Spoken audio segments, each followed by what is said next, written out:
Guys, start na tayo. Mute na. Can't hear anything. Hello, can you hear me? Yeah? Can you hear me now? Yes, yes. Oh, better. Okay, give me a minute. All right, can I share my screen or who's sharing? You can share yours. I can share mine.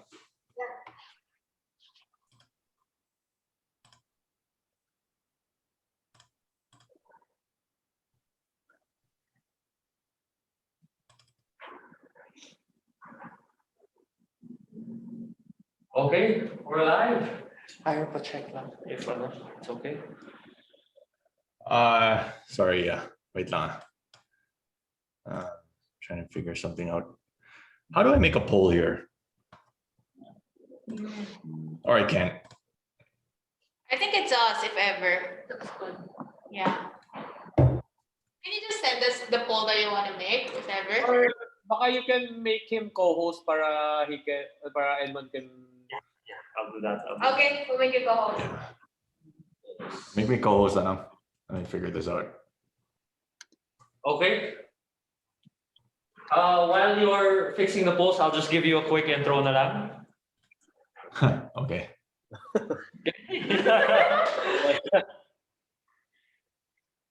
Parang weird.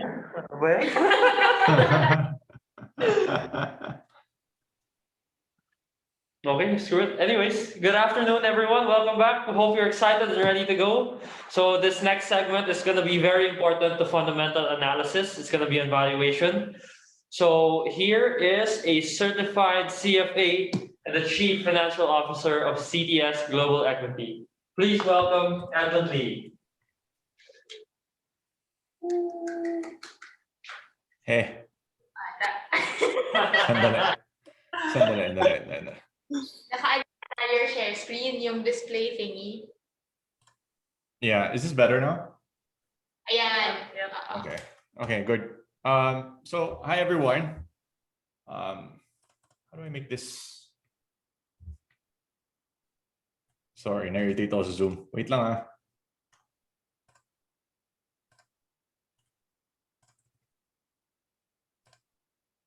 I don't know how you guys can go to class on Zoom.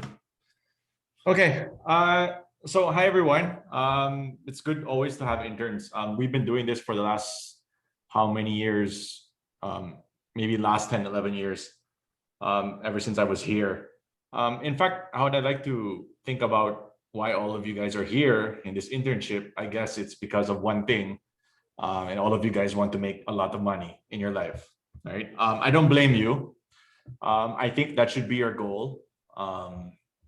I think the beauty about the stock market and basically what you've learned is that there's so much opportunity here that if you think about it, whatever business idea that you have, in reality, it's all listed in the stock market. Okay. So like you guys, I was young and basically I was very lucky and fortunate that I was able to learn fundamental analysis at a very early stage. And I actually credit, if you ask me today, and if I ask you guys, and even if I ask the entire team today what they think is more important, fundamentals or technical analysis, I bet I'd have mixed answers from you guys. Okay. But if you ask me today what's more important, I will tell you it's 100% price. Okay. It's 100% technical analysis, but I credit 99% of my success because of my understanding of fundamental analysis and valuation. Okay. So I hope you guys could understand that. My background is mostly a financial analyst. I spent my first 5, 6 years maybe being an analyst, not just in the Philippines, but even covering US companies. And I think that has been incredibly vital. So I was listening to Tim's talk this morning. And basically, if you guys can truly understand everything that Tim and Charles and Nell went through, and you're able to do this on a constant basis, and you're able to build mental models, I will tell you, you will become very successful down the road, right? I think what's difficult with fundamental analysis is one, repetition, because you don't know, meaning the problem with the stock market is that the feedback is very difficult. What do I mean? in chess kasi, or when you play basketball and you learn how to play basketball, and what's your feedback? How do you know you're doing something correct? It's usually the number of shots that go in, right? So even though no matter how ugly or your shot is, and you keep on shooting those same shots, you probably have a good idea that what you're doing is correct because pupasok naman yung tira mo eh. Diba? That's the problem with the stock market. It's because the feedback can be deceiving. So what do I mean? You make a trade and you make money. Automatically the feedback tells you in your mind that you're doing something correct. But little did you know, baka chamba lang yan eh. Diba? And then you keep on doing something. And then I also tell this to the entire team, right? Because they do a lot of trades.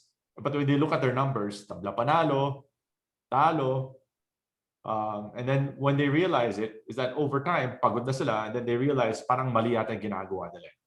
And I tell the traders, it's not that, right? Sometimes the feedback can be negative, meaning you're not getting the result that you want, but you're not getting the result that you want, but at the same time, it's just a matter of time, especially when you keep on sticking to the process. Okay. So that's that. And basically what I'll try to do today is combine everything that you've learned last week and try to transition it into the next 2 weeks so it's easier for you to understand. Okay. So first off, we'll just do a quick workshop and I'll probably call you guys one by one. Lucky for you, Harold, you're number one on my speaker view. So I'll probably be calling you first. Give me a minute. Okay. So we'll talk first about groceries, and basically you guys went through business, income statement, whatsoever, and I have to make the assumption that you guys are coming from a business background. Okay. So if we're looking at a company, for example, like a grocery, so Harold, how do groceries make money? What's the first line of the income statement? By the margin that they sell. No, that's not it. What's the first thing that you have to do when you're starting a grocery business? Sorry, can you repeat the question? What's the first thing? I mean, if you're a grocery, how do you make money? You sell the product. Exactly. That's it. So it's just simply product, right? Times what? Times the price. So quantity times product. Basically, you do this for all their items and you get your first part is sales. Okay. Russell, you're a grocery business and this is what your sales look like. How do you know what's the next line in the income statement after you know your sales? Income. No.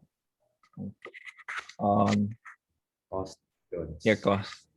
Your cost, right? Obviously your cost. What's this part about sales, for example, in grocery? Think of everything, guys, this entire example is all grocery. So if your sales is the number of products times the selling price that you're selling it, what's the cost?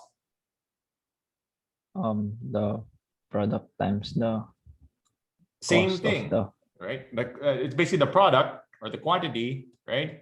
Times the, wait, let me just,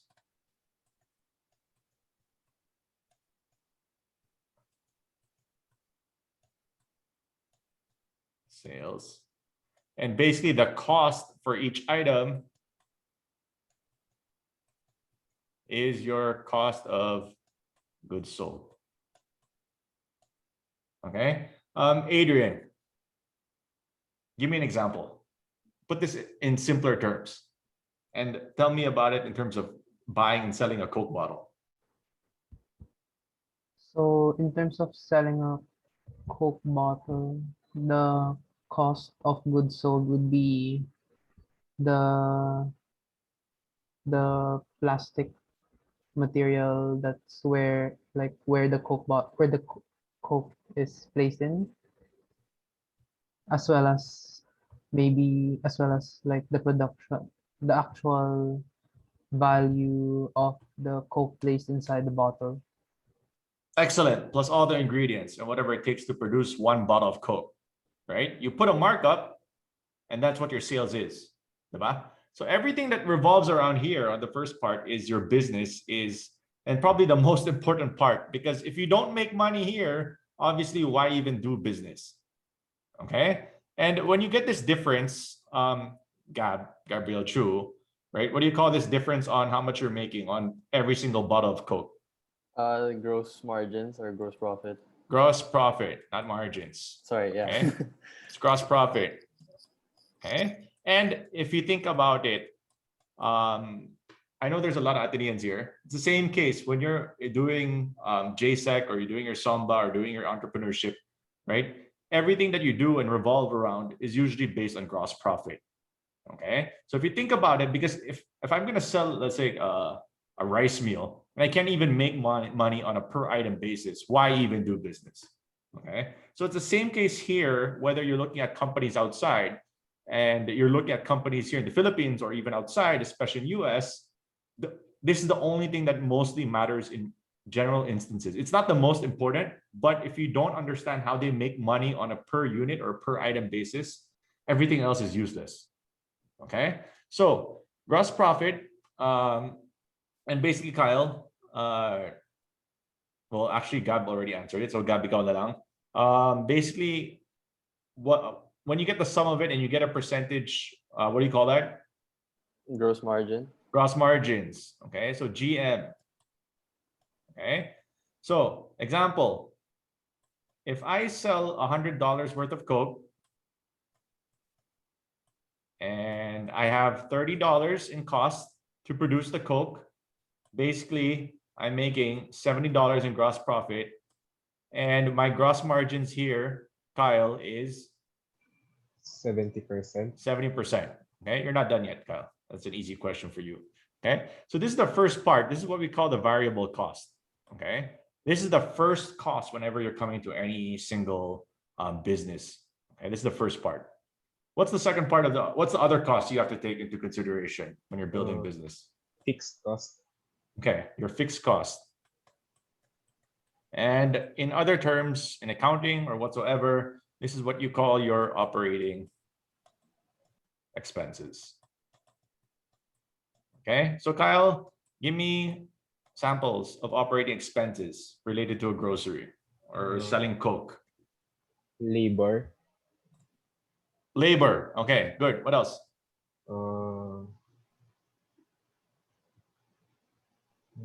Rent. Rent. Very good. What else?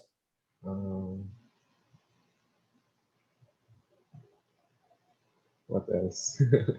Think of it a grocery. You go to grocery, diba? What are all the expenses that you see? Utilities. Utilities, right? So obviously you need electricity, water, whatsoever to run it. You need people to run it. You need where was I? Rent, transportation, so on and so forth. Everything else that you need to do to run your day-to-day operations. They're not part of the cost of selling one Coke bottle, but they are costs for doing everything from your day-to-day operations. Okay, good. Okay, and so let's say we have $50 in all operating expenses, salaries, rent, whatsoever. Who's next on my list? Marco, what do you get?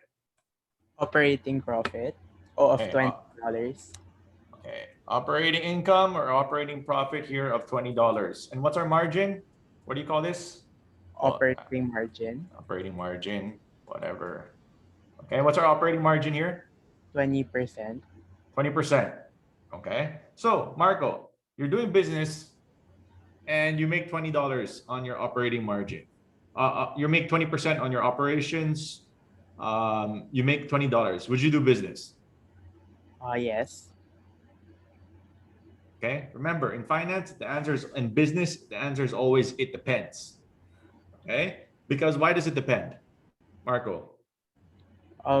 You might it can still expand in the future. So maybe now your operating margin's not so high, but in the future, because of operating leverage, it might still increase further. I think you're thinking too much, but it's okay. I understand what you're trying to say. Kobe,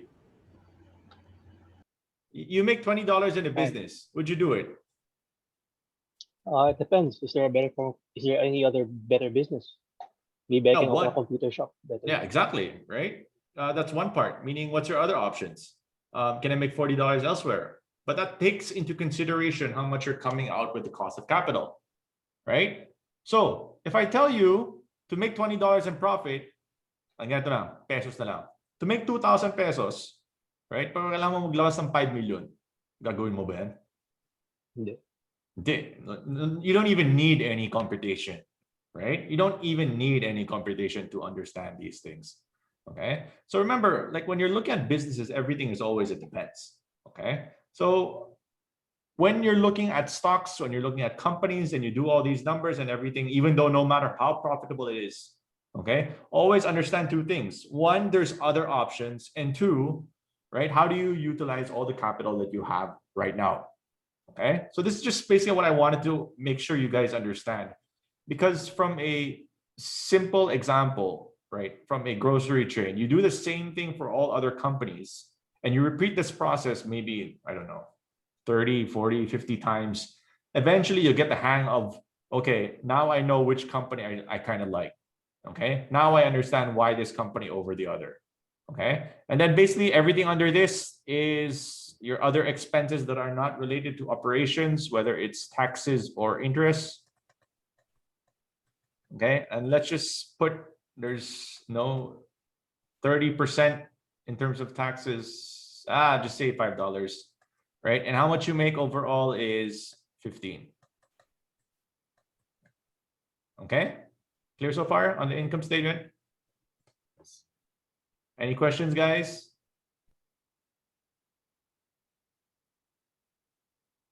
Okay, good. I assume you're all smart. Okay, next.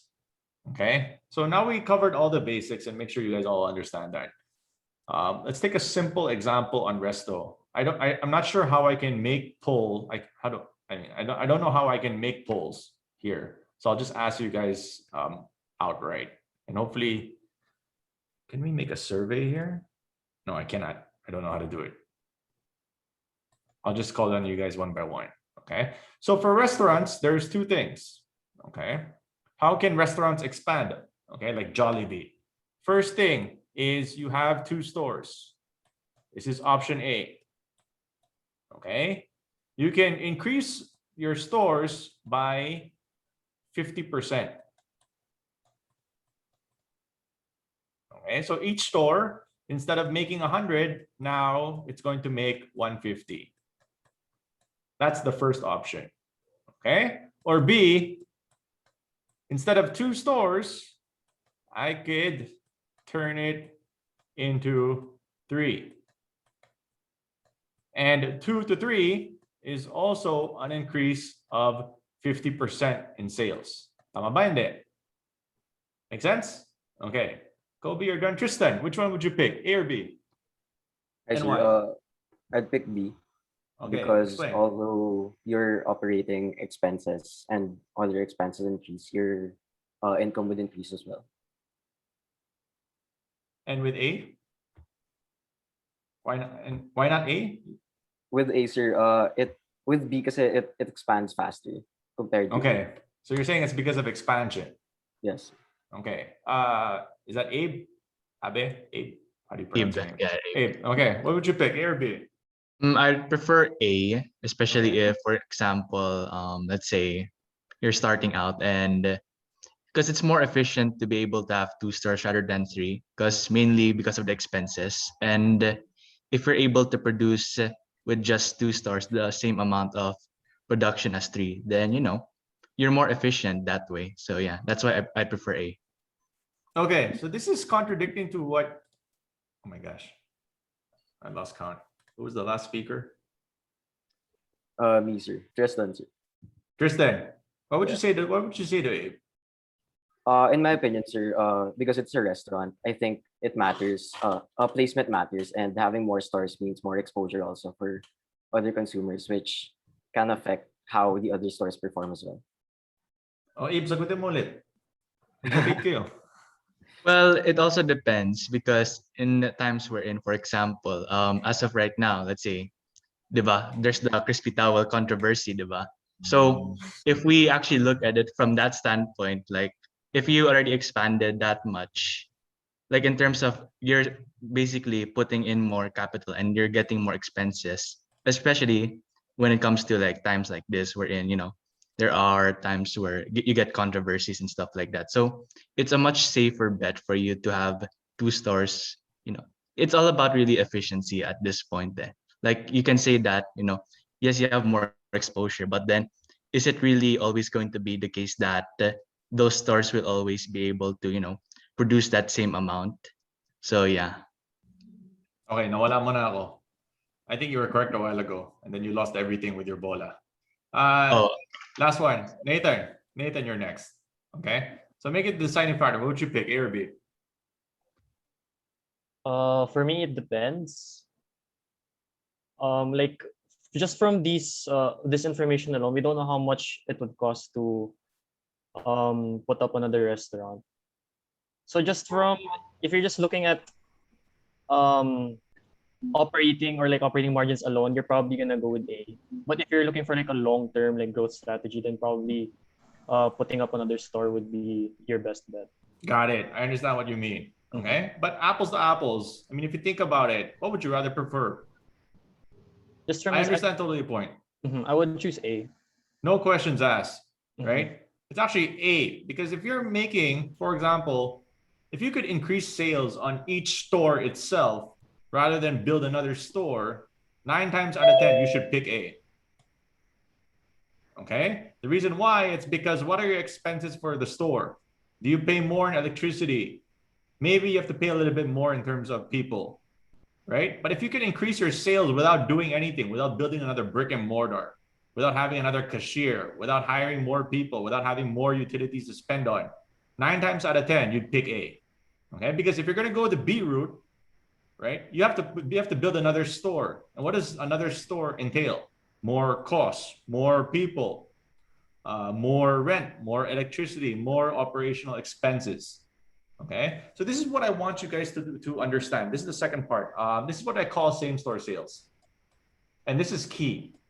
Okay, same store sales, and this part is key. It's because if you're picking behind price and quantity, most cases always pick the business that has more advantage when it comes to price. Because if they can increase revenues just based on price without doing more quantity, then what will happen is that your variable cost will also become less because it's just price. Diba? Wala ka nang dadagdag eh. Right? So if I could pick, sell more Coke or increase the price of Coke, most cases you pick increase the price of Coke. Okay? But obviously nothing is, what's the economic term? Elastic or inelastic? I forgot the name of the economic term. Meaning, not everything goes up in a straight line. Obviously, if you increase the price of a Jollibee, you'd have less quantity, just supply and demand, right? But I'm just speaking in terms of if you had to pick and choose and there was no effect on the entire business, most cases you'd always pick an increase in price. Okay, understand that, because you want to look for businesses that have that leverage when it comes to controlling price. Okay, think of it this way. Who did I call already? Your first one, Kobe. There's Kobe. Kobe, you're on my front of my end. Okay. Do you have a Netflix? Yeah, but I don't use it. It's my mom uses it. Okay, I don't like you. Harold, you're next. Do you have a Netflix? Yes, sir. Okay. How much is the Netflix? I think 500 for the family package. If it was 550 tomorrow, would your family still pay for it? Probably, yeah. That's exactly my point. Okay. So indirectly, if you raise the price, for example, of a Netflix account from 500 to 550, where does that 50 pesos go, Harold? What's the other cost? Or wala? Wala. So what happens to that 50 pesos? Additional revenue for the company. Not just additional revenue, but it goes straight into your pocket. Do you understand that? That's the difference what I'm trying to point about. Okay? Instead of trying to get another subscriber where I have to whatever, right? When you're looking at businesses, always understand how this company that controls price normally can control the entire game. Okay, that's what I'm trying to look for you guys when you're looking for businesses. Not everything is apples to apples. Okay, so what I'm trying to see is you look at two companies and you look at first company, for example, like trying to think, like Mary Mart, example. Diba? What does it take for Mary Mart to expand its business? They need to build new stores. They need to sell more grocery. They need to do all these other stuff. And all these other stuff entail more expense. It's very different from companies that are going from Facebook advertising or Netflix accounts or Amazon, because everything is just done at home. You don't have more cost. Okay. So please understand that when you're looking at businesses. So it's easier for you guys to make that distinction. Okay. Clear on sales and same-store sales? It works the same thing, whether you're grocery or an online company. Okay. Third example. Luigi. This is Luigi. Luigi, you're next. I think I missed somebody. Royce. Sorry, I missed you, Royce. Hello. Okay. Two companies, Tesla, Google. What you pick? What would you rather buy? I'm not sure because I'm not really aware. Pero based on business model. Business lang, business lang. Siguro, not valuation. Business lang. Siguro me personally, I'd buy Tesla. Okay. Why?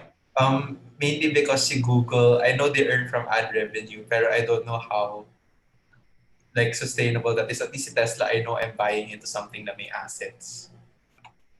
Okay, got it. Luigi, what's your answer? Tesla, Google. I'd say Google. Yan ang gusto ko. Talabang ngayon. Next, why? I don't think Tesla deserves its valuation right now. No. Please skip that word valuation. We're just looking at it from a business standpoint. Okay? No valuation. We'll skip the valuation. Mamaya na yan. Okay, so I guess Google, because they offer more services compared to Tesla. And since their services are more, I guess they're more mature, it's something I feel safer investing at compared to something like Tesla. So yeah. Got it. Sheesh, I got lost. Royce, what do you say to that? Ikaw yung kanina, no, Royce? Yes, sir. Siguro, I agree naman kasi, like, technically Google is seems much more safe. Pero for me kasi, I'd rather be buying into a company that, naintindihan ko kasi they're selling cars. Buy and sell lang sila ng cars. Diba? Like, they make it and then they sell it. Versus si Google, they have to continuously, like, tuloy-tuloy siya dapat. In a sense that people have to keep using it. Okay, Luigi, last defense. I just feel that Tesla, I don't really see it yet. Like, I think kasi Google's already been, I guess it's, when I look for companies, kasi I guess I look at the business talaga. If it feels like it's sustainable, and if there are recurring profits, I think that's something that I'll invest in. For Tesla kasi, I mean, sure, they're cash flow positive now, but I just don't feel the same security as that of like Google. Okay, I understand both your points. Well, if you're looking at business, there's no right or wrong answer. In fact, both can be correct. You can even be buying both.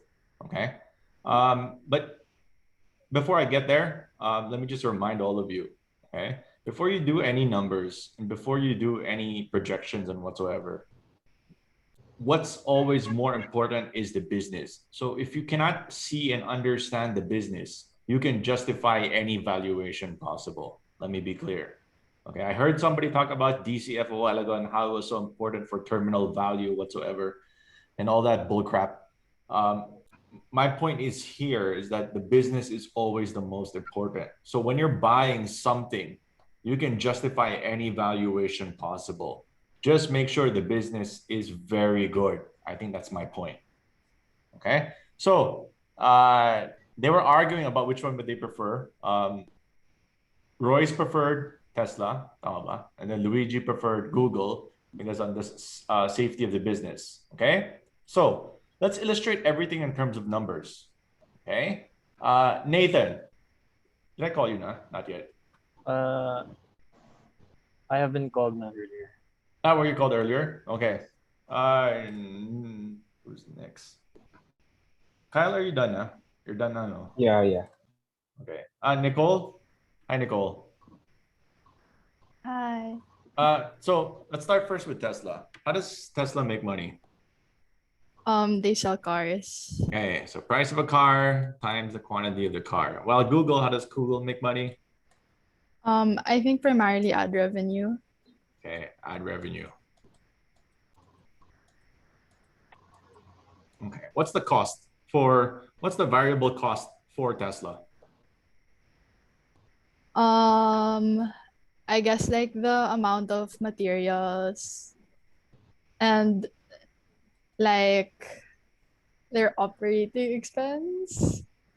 No, not operating expenses, because that's different, right? We're looking at the Okay, variable yeah. cost. So obviously the cost here is the cost to build a car, diba? Yeah. Okay. What about ad revenues for Google? What's the cost of goods sold? I don't think there is a cost. None. Kasi laway Yeah. lang naman yan eh. Right? Yeah. If you think about it, I mean, if you do advertising on Facebook or on Google, they don't tell you, oh, our cost is maybe on the data servers and very minimal, but indirectly, if they sell you 1,000 pesos worth of advertising, indirectly, diretso na yan. Right? Make sense? So Yeah. my question for you in Tesla, you don't need to know the numbers, but do you think the cost to produce a car is expensive or low? High or low? High. That's not a trick question, right? Obviously, it's high, diba? Yeah. Kasi you need to build a car, you need materials, you need whatsoever. Sandali. Wait, okay. Okay, thank you. Thanks, Nicole. Okay. So if you think about it, let's say you make 100% revenues, right? One has zero cost because laway. The other thing has 70% in terms of cost. And at the end of the day, one only makes 30% margins. This one has 100% margins. Okay? Everything clear so far? Okay. Francesca. Hi, Francesca. How are you? Okay. So we're just here on the variable cost. Wala pa tayo. And we're not even anywhere yet. Okay. Based on this, what would you prefer? Google, definitely. Man, it's different. Man, definitely na yung sagot mo because Yeah. based on numbers. Okay. But what's the drawback? I'm assuming that because they have no variable costs, they have a lot of operating costs. Okay. Okay. Good. So now binabawis are usually on the operating expenses. Yeah. Okay. Now, what operating expenses do you have for Tesla? Other than salaries, of course, there's still The big utility. one. Depreciation, I think that's a big. Because depreciation Yeah. because it's related to what? You need to build. Yeah, the manufacturing side of it. Okay. So, yeah, You need to build a huge manufacturing facility. What about Google? I think it's also depreciation for Google because they need tons of servers for their entire business model to work. So I think that's part of it, but probably not as huge as the depreciation of Tesla. I'm not so sure though. Like I'm not 100% sure. No But problem. yeah, then other than that, I think operating expenses would also include they do a lot of marketing, I believe. Like we see it everywhere. So I'm sure a lot of their costs go to that also on top of salaries. And yeah, I think those are the main ones. I'm not so sure. Okay, so since you answered it, I'll probably ask you just straight up. What do you think? What do you think has bigger operating expenses, Google or Tesla? I would think right now, like at this point in time, I think it's Google right now because of how widespread they are already like around the globe.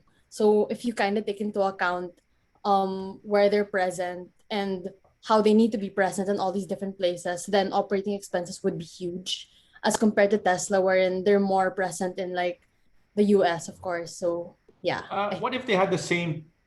What if they had the same presence? If it's the same Like a presence, like a percentage of revenue. So what do you think would have a bigger one? I think Tesla still would have more Okay. operating expenses. Yeah, because it's more capital intensive. So that would mean a lot of other things that need to go into expenses for them to actually earn money. Yeah. Okay. So in this case, let's just say they're the same. Okay. Now your operating income, one makes 0, the other makes 70%. Meaning just showing you that you guys this. Obviously, most people would say definitely it would be Google. Okay. Now, this is just a sample case. I mean, this is always actually not a sample case. This has actually been this case for the last 10, 15 years. That's the reason why software companies, for example, like Facebook, Google, Amazon, Netflix, if you think about it, their cost of goods sold isn't as big as some of these other companies. And usually the problem with these guys is because they don't have any product or they don't know what to see. Usually that's why they take you, they need to get more market share, they need to get more users, so on and so forth, so that when they're big enough, right, everything just flows back into the bottom line. Right? Make sense? Here. Hi, sir. Everything clear so far? Yes, sir. Okay, good. Now, given this, what's the drawback behind a situation like Google? Kasi ang sarap eh, diba? You're making 70% margins. Yes, sir. Diba? Sarap eh. How can you complain with a business that's making 70%? What's the drawback? Can't think of anything right now, sir. I might need some help on that.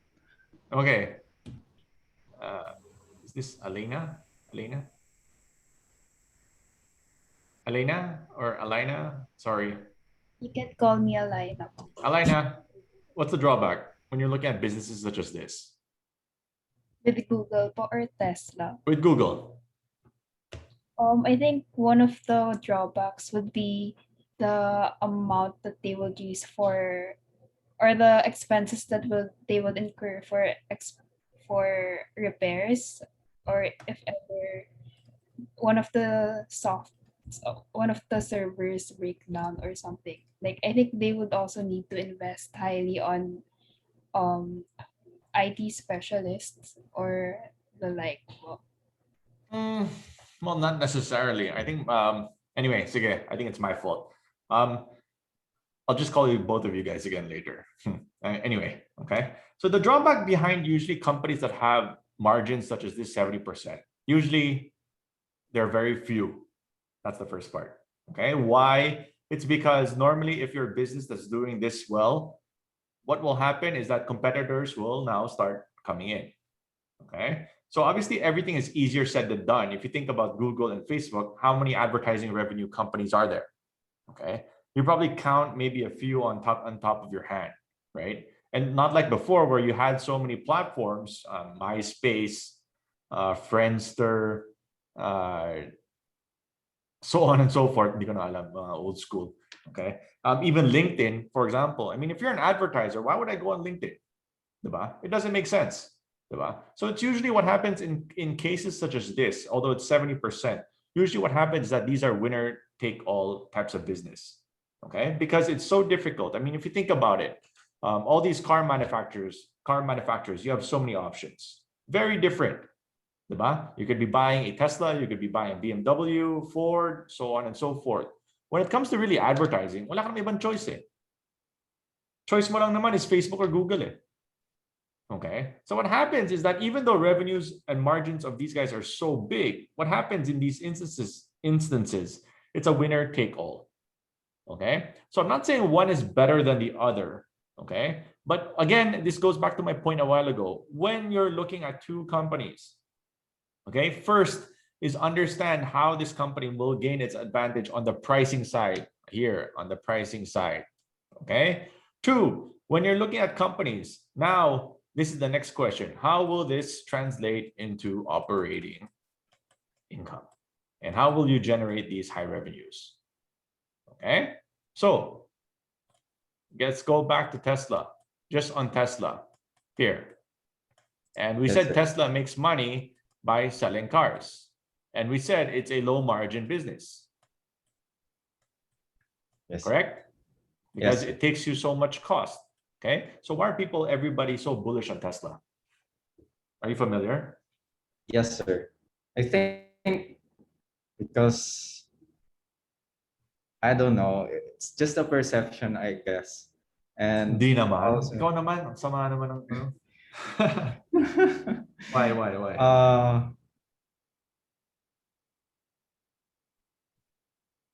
I don't really know, sir. Alina, can you help? I think it's because of the fact that Tesla sells it on a sells its product on a per product basis. Like they can keep on getting revenue as long as they have sales. Whereas for you don't have to compare it with Google. It still doesn't address the issue that it's still a low margin. I mean, it's still a high cost business. Anybody else? Anybody just answer? Why do you think people are so Kobe? Yes. I think it's because a lot of people anticipate the electric vehicle market to really grow. Okay, that's one. And so like the potential quantity is huge, while like for advertising, it's pretty much fixed now. Like, you know, it's just Google and Facebook fighting it out. The pie isn't really growing all that much compared to the potential market for electric vehicles, I think. Okay, I understand your point, but how does this address this low margin business? Right now, it's a low margin. So what's going to change that? Francesca, you raised your hand.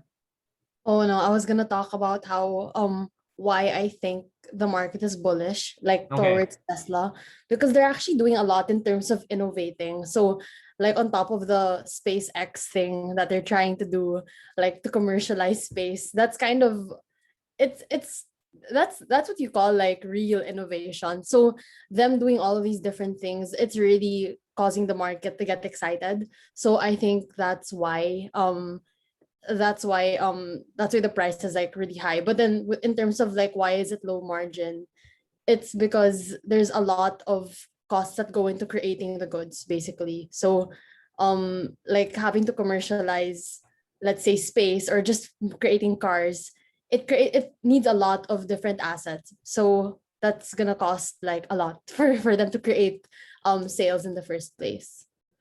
Okay, I understand your point. But that still doesn't, it's still a challenge, right? In terms of cost. So anybody else? Sorry, I can't raise. Okay, good. Alvin, yes. I haven't called on you yet, no. Yes, sir. So yeah, it might have low margin, but then because of the growing industry, it could sell a lot of volume of cars. So that could compensate for its lower margin. Yeah, I think that was mentioned a while ago. But I think it's still still a problem today, right? I mean, that's what we're trying to talk about. I mean, if we understand business and we know how to look at numbers, and we already showed you guys that usually the market likes to have big numbers in terms of how they can get higher in terms of operating income. Remember, at the end of the day, it's still related to earnings, diba? So how will this type of company that's coming from a low margin industry, what are people looking at? Yes, Marco, I'll give you the last one. Maybe people are looking at the potential increase in profit margins because Tesla's one of their main costs is the lithium ion batteries. So as they're expecting lithium ions to get cheaper in the future as the energy storage technology grows, maybe the cost of goods for EVs is gonna decline, so leading to higher profit margins. Okay, fantastic. I don't know how you found out about that. That was not the answer I was looking for, but that's also correct. Great, Marco. So what's happening today, basically the first point is, right now we talked about how margins were gross 30%, right? In reality, gross margins on how much Tesla makes is around 25 to 28%. This is today, right? They're probably translating into a 35 to 40% gross margins. And how they will do this is because first part is the battery, which Marco is correct. If you think about it, there are thousands of parts in a traditional auto manufacturer Today, there's less than 100. Okay, and what's happening today is that the most expensive part of a business of a car is the battery. And now we've had so much new technology and innovation that they were able to bring down this cost. And this cost before used to be around $1,000 per kilowatt per hour. Today, we're looking at sub $100 per kilowatt per hour. And that's the reason why the cost of a Tesla has gone down. Okay, now this is actually, well, this is, I'm happy that you guys know about this. This is what I wasn't looking for. The second part is about AI and their driverless cars. Have you guys heard about it? Yes. Okay. Driverless cars or AI. And they're planning to do a subscription on this. Whatever the price is, I think it's $5,000 US, right? And what's happening today is that once they sell the subscription, what's the cost? Alvin, since you're the last one I haven't called today. Sorry, sir. Could you repeat the question? They're selling their AI driverless cars. So it's a subscription model that you have to pay every year so that you have access to driverless technology. It's $5,000. What's the cost of goods sold?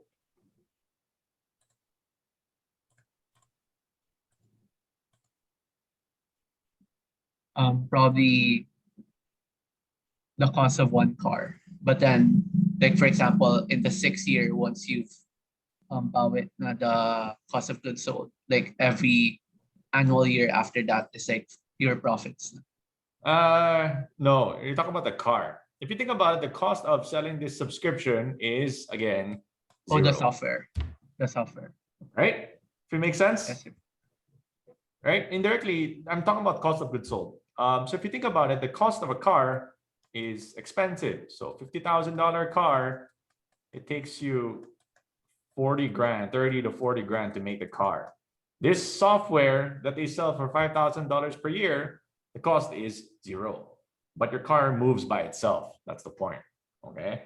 So these are the things I'm trying to point out. If you look at it, right, indirectly, what will make more money, what the market is looking forward to is one aspect is this one. Right? So can you guys imagine now how gross profit margins, not just on the battery, which will also improve, but you'll have huge margins coming from this part on the AI driverless part. Does that make sense? Any questions so far? Okay, now this is where all the hocus pocus and all the narratives now come in. Okay, now obviously this is good to hear, this is good to see. Now, will they execute? Will it happen? How will they achieve it? Will it actually be legalized depending on all the car crashes that we've encountered? Okay, so many questions, so many uncertainties, so many questions whether it will happen, no matter how positive we are in terms of innovation. Okay, nothing is 100% sure. Okay, but that's the best part, because if everything was 100% sure and everything was already being done today, let's say it's already being fully accessed by everybody, your share price of Tesla wouldn't be at today's level. It'd probably be at $2,000 per level. Okay, so all this uncertainty and all this uncertainty built into the stock price is also the reason why it's still down here. If everything was good and everything was perfectly happening, the stock price of Tesla would have been way higher. Okay, if you guys look at Tesla today, Tesla is what? I was just doing my recap on it. Oops. Let me clear everything first. Give me a minute. You look at Tesla today, it's $600 per share. You guys can see my screen now. Okay. You know, I first bought this company at $40 per share. Okay. And this is pre-stock split. So if you're looking at this $40 per share, pre-stock split, you're probably looking at $4,200. Okay. So my $40 per share, if I held on, was $4,200. Okay, I sold the $40 share at 48. Okay, and this is the things that I keep on explaining to you. It's because when I was buying the $40 per share 10 years ago, nobody believed that Tesla would become successful. Why? Because if you look at it through history, How many new auto manufacturers have you ever heard of in the last since you guys were born, aside from Tesla? It's the same companies: Toyota, Nissan, BMW, Mercedes, Audi, Porsche, Ferrari. These are the same players you've seen the last 50, 100 years. Nothing's changed. We haven't had a single auto manufacturer, new auto manufacturer, come about until maybe the last 2-3 years, excluding Tesla. Now you have Chinese companies now coming about, okay? But my point is, it's because, why is it so difficult? It's because the cost of becoming a big auto manufacturer is, think about it, you're competing against Toyota that has manufacturing hubs all over the world. You're competing with Volkswagen that has a huge distribution system, not just in Europe, but everywhere, including China and the US, right? So if you're a new auto manufacturer, just imagining the cost and the capital intensity that you have to do before you can even get a level playing field with all the other auto manufacturers. Excuse me. Okay, that's the point I'm trying to come about. Okay, it's not easy. Okay, and that's the reason why when you're looking at companies, including with Tesla, you'll always have doubt, no questions asked. Oops. Okay, you will always have doubt, no questions asked. Okay, but that's the beauty about it, because if everything was positive and everything happened, the share price would have been 4,000 when I was buying it, not at $40 when I was starting. Okay, clear so far? Make sense? Okay, the reason why is because you guys have to get used to it, just looking at things on face value. When you're looking at businesses, I always tell the entire team, study, look at it, analyze it in all angles, but make sure at the end of the day, you want to be buying it from a business standpoint. Okay, 3 years ago, my wife kept on telling me, you should be buying Shopee because she uses Shopee every single day. Okay, and this is 3 years ago. What more even during the pandemic? Okay, that's why she always fools around with me, because she told me, how come I'm not buying Shopee? Because I don't use it. That's the problem. But she uses it every day. Okay, and that's the thing, right? Sometimes we don't see stuff. Okay, but if I just bought that stupid Shopee, right? I mean, it would have made so much money over the last 3 years. That's my point. Okay, but the thing is, like in the stock market, you're not here to be in everything. Okay, but don't be afraid to study all these companies. The reason why is because if we're just going to be looking at charts, even though charts to me is the most important, okay, we won't be able to make the big money. That's my point. Okay, and I'll show you guys multiple examples later on, so that you guys can also be building your mental models. I'll tell you, starting early, you guys should be very grateful. Okay, because the earlier you start, the more mental models you will have. If you don't make money the first 10 years of your life, so how old are you guys? 18, 19? So if you don't make money the first 10 years of your life until you're 28, 29, don't worry, because all the things that you missed and all the things that you remembered, just by looking at it, I will tell you, you will be able to find your next Shopee 10 years later, whatever that company may be. Okay, good. Where am I? Okay, last is cash flow. Okay, so everything we talked about was in the income statement, correct? Okay, if you ask me today what's the most important, is cash flow. Okay, there's one thing that we didn't talk about yet. We talked about depreciation, but we didn't talk about cash flow. Okay, so in Chinese accounting, how do you know if business makes money in Chinese accounting? Russell, start back with you. If you have cash. If you have cash. So what do? You open a bank account,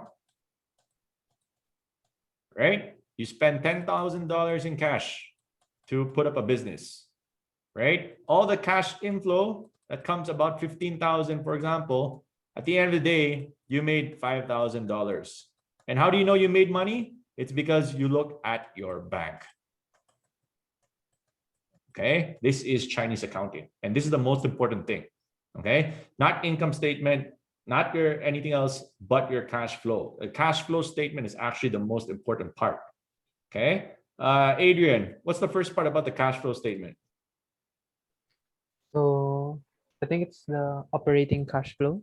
Okay, cash flow from operations. Next. Is it investing? Okay, on investing. And then the last part is Kyle, can you help?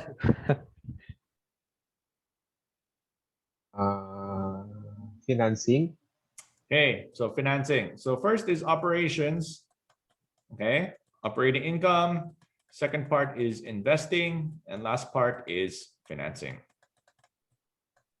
Okay, finance, operations. Okay, so let's start here. And possibly the most important line item for me, operating cash flow. Okay, we talked about operating income. The problem with operating income is that sometimes we have what we call non-cash expenses, right? So what's a type of non-cash expense? What do you guys learn in college? Anybody just answer? Depreciation. Depreciation. Exactly, right? That's the most useless crap ever, right? What is depreciation? It's just a way for you to not pay tax indirectly.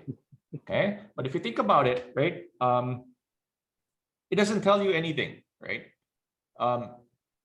Usually when you look at operating income and you have that depreciation, indirectly you have to find a way to spend it in the future, diba? Hindi naman porket nag-depreciate na, hindi ka bibili ng bagong equipment eh. So it really doesn't tell you a full picture, okay? So that's what we're trying to take back into consideration. And we're trying to build everything back into operating cash flow. This is the most important part of any business. Okay, example. So it's easier for everybody to understand. Where am I? Marco. Sir. Okay, if you're buying a Coke, how do you normally pay for it in the grocery? Cash. Cash. Very good. Okay, if you're buying a property, Harold, I think I called you already, but Harold anyway. Harold, how do you buy a condominium or a house? Monthly payment. Okay, so you could pay a little bit cash up front, but majority of the payment, maybe 99% of the next payment is through credit or monthly amortization or credit from the bank, right? So when you look at your income statement, both will show sales. The difference behind the first company is the first company received all that portion on sales as cash. Make sense? The second company that reported was that they reported everything on sales, but not everything was received in cash. Some of it, and 1% was just in cash. The remaining was in credit or in utang, kasi residential or in condominium. Does that make sense? Clear? Make sense? Okay. So, what's the bad part about it, Tristan? Sir, if it's in payables, you can't really use the cash right away. Exactly. And that's a big problem for a lot of businesses. So if you're pure gold, most of what you see, let's say they make 4 billion in net income. For example, pure gold makes 4 billion in net income. Indirectly, that 4 billion is 4 billion. Kasi wala nang pupunta ng grocery na, uy, pwede 10 months to pay yung grocery ko. Wala namang ganun eh. Wala namang 2 years to pay na grocery. Pag babayaran mo yung grocery mo, automatic, end of the day, binayaran mo na sila. Does that make sense? Right? It's very different from when you're buying residential or condominiums, because sometimes these payments are 10 years to pay, 20 years to pay, 30 years to 5 years to pay, and usually you don't get the money right up front. Okay, and that becomes a problem for some other businesses because you don't get paid everything in cash. Because the other part is that because you're not getting 100% paid in cash, but you have to pay your suppliers. Diba? You have to pay for the construction manager to build your building. Hindi naman tatayo mag-isang building mo eh. Right? So that's the other problem when you're looking at businesses. Okay? Remember, cash is always king. So when you're looking at businesses and people ask me, this company is so cheap, it's 5 times PE. Okay? But when you look at it, it's operating cash flow. Example, like CLI, operating cash flow, is negative. Be careful. That's my point. Okay. If it's 5 times PE, but there's 20 billion cash flow coming into the business, okay lang sa akin. Okay. But if there's 5 times PE, but your operating cash flow is still negative because they still need to spend, they're still collecting and they haven't received enough collectibles, please be careful. Is that clear? Make sense? Okay. Because there's usually 2 ways for you to compare. Just because you're 5 times PE. What's the first way, Tristan? On relative valuation. Where do you compare companies, let's say property to? Like CLI. Sir, to the industry average, I guess. Okay, so examples. Sorry, sir, examples of those competitors you were talking about. Oh, sorry, Really? sir. Let's say Meg, for example. Mega World, Ali, etc., etc. That's the first way. What's the second way? First is through its competitors. Abe, where else do you compare it? I can't think of any right now. Nathan. Nathan, help me out. I'm not sure besides the competitors. Luigi. Anybody? The overall market. I guess Historical. industry sector average and then historical average. Okay, so the second part is historical or to its own. Okay, so how it's always been, I don't know who said that. Who's that? Hazel, sir, or Jandel. Where are I you? can't turn it around because I am having net problems. Okay. Jandel. Okay, stay there. Okay, so the second part is historical, right? So the first part is you're comparing it to its competitors. The second part is to itself, right? So if historically it's always been trading at 5 times PE, is it cheap or expensive, Jandel?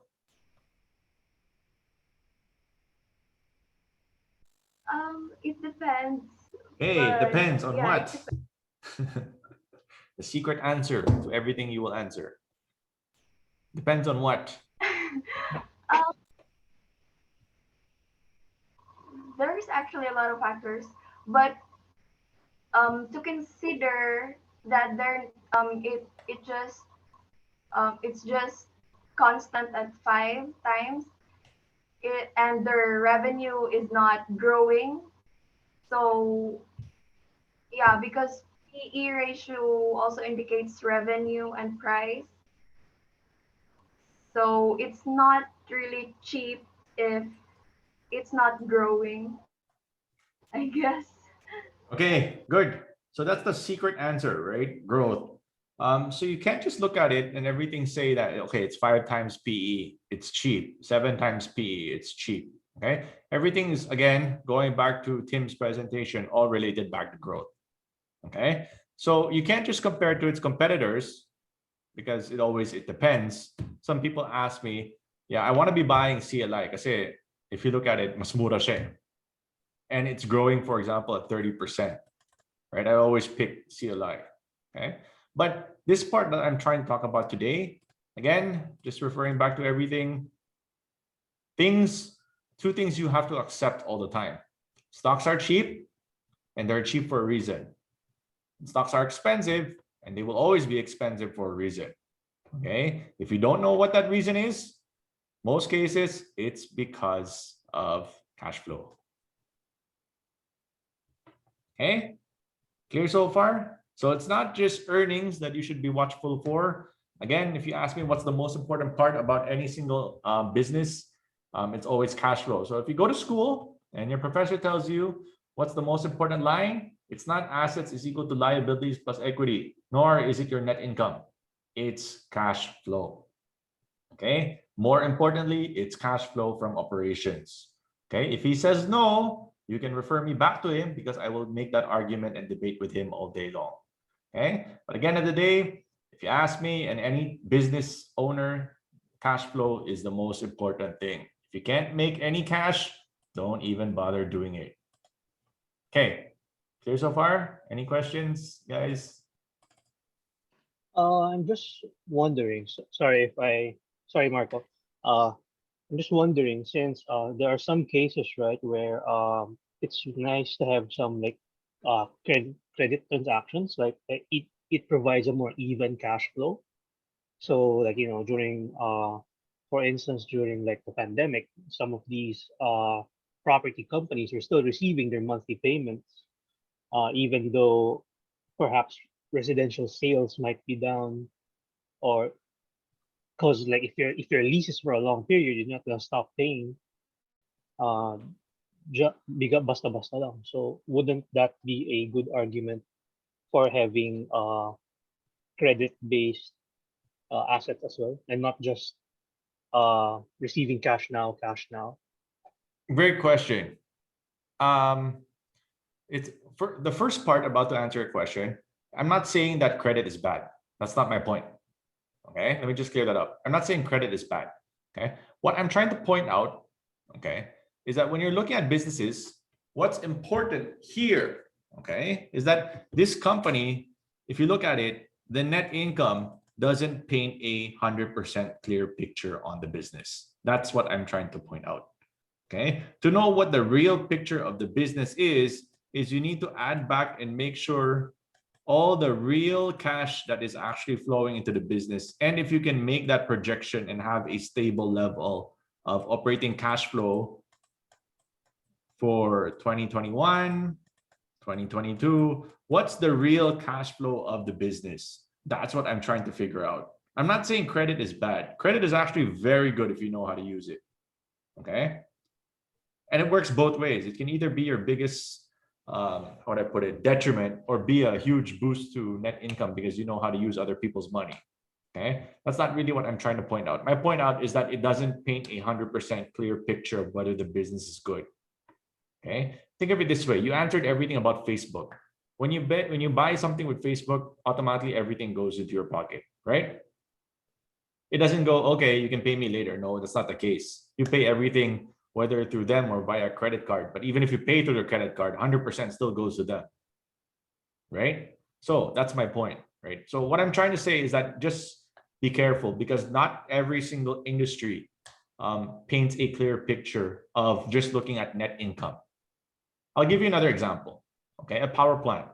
A power plant makes 10 billion pesos in net income, okay? But every single year, you have to spend 10 billion in maintenance CapEx or in maintaining the entire business. Would you buy this business, Kobe? No. Exactly, right? But if you look at net income, they look like they're making 10 billion pesos. Make sense? But every single year, you have to spend 10 billion in operating and expenses just to maintain it, right? Net, end of the year, your cash flow is what? 0. Okay, that's why I'm trying to say net income doesn't paint a full picture. Cash flow will always give you a clearer point. Does that make sense? Yeah, thank you. Another example, last example, is Del Monte. You guys know Del Monte, right? Del Monte went to me. Del Monte went to me, when was this? I think 4 or 5 years ago, right? And they were trying to pitch their stock on Del Monte Philippines. Right? Del Monte was a 3 billion net income business. Okay? When I looked at their financials, their operating cash flow was 0. Okay? Sorry. Mali. Their operating cash flow was 3 billion also. Let me do this. Undo. Their operating cash flow was 3 billion also. And then I looked at their investing cash flow, and they also had 3 billion pesos that they had to spend every single year. So my question is why, right? Why do you have to spend 3 billion pesos every single year? And they answered me without even batting a finger.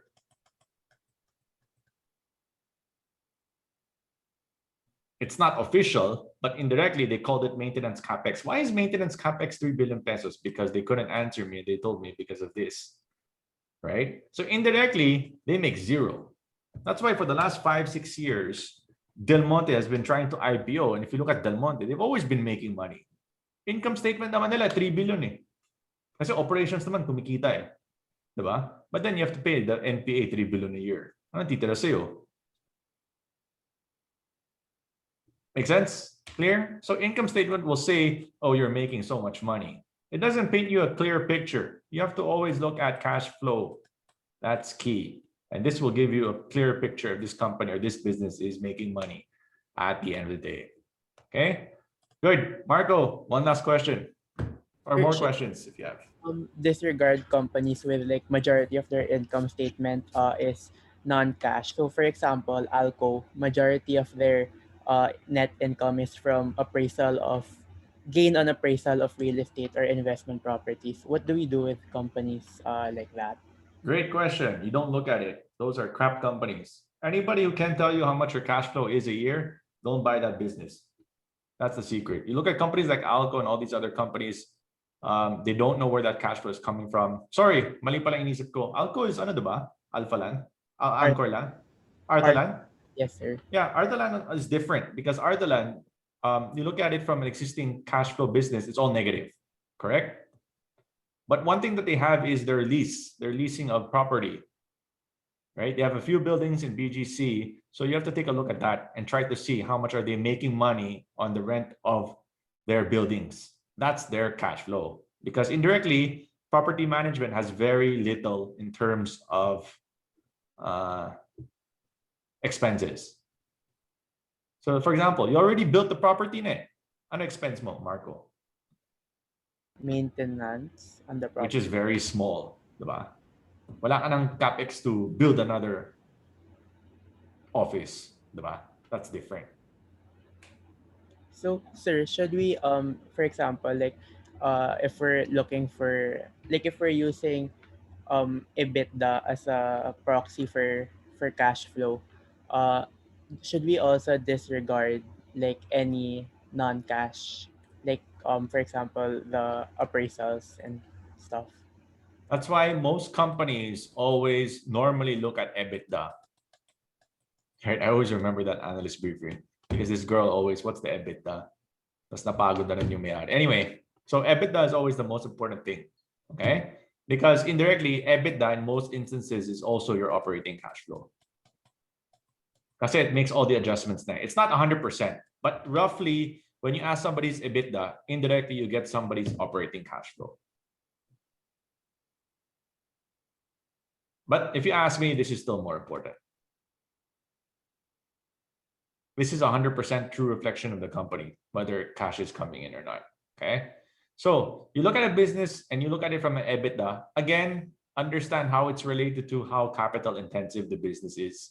If it's not capital intensive, then it should go straight into your bottom line. Diba? But you still need to minus capex or your investing cash flow. Then indirectly you get your free cash flow. That's the important part. Any questions? More questions, guys?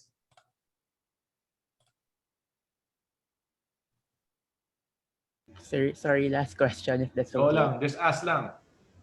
So you were talking about maintenance capex. Is there any way, since usually companies just lump it all under the normal capex, how do we differentiate maintenance capex and growth capex? Very good question. And I don't have an answer for you. Usually you have to go and talk to the investor relations officer and ask what's their maintenance capex. You asked a very good question. I don't have an answer for you. Usually we go out and visit companies and eventually you get used to it and looking at the industry. So if you think about it, and you answer for me,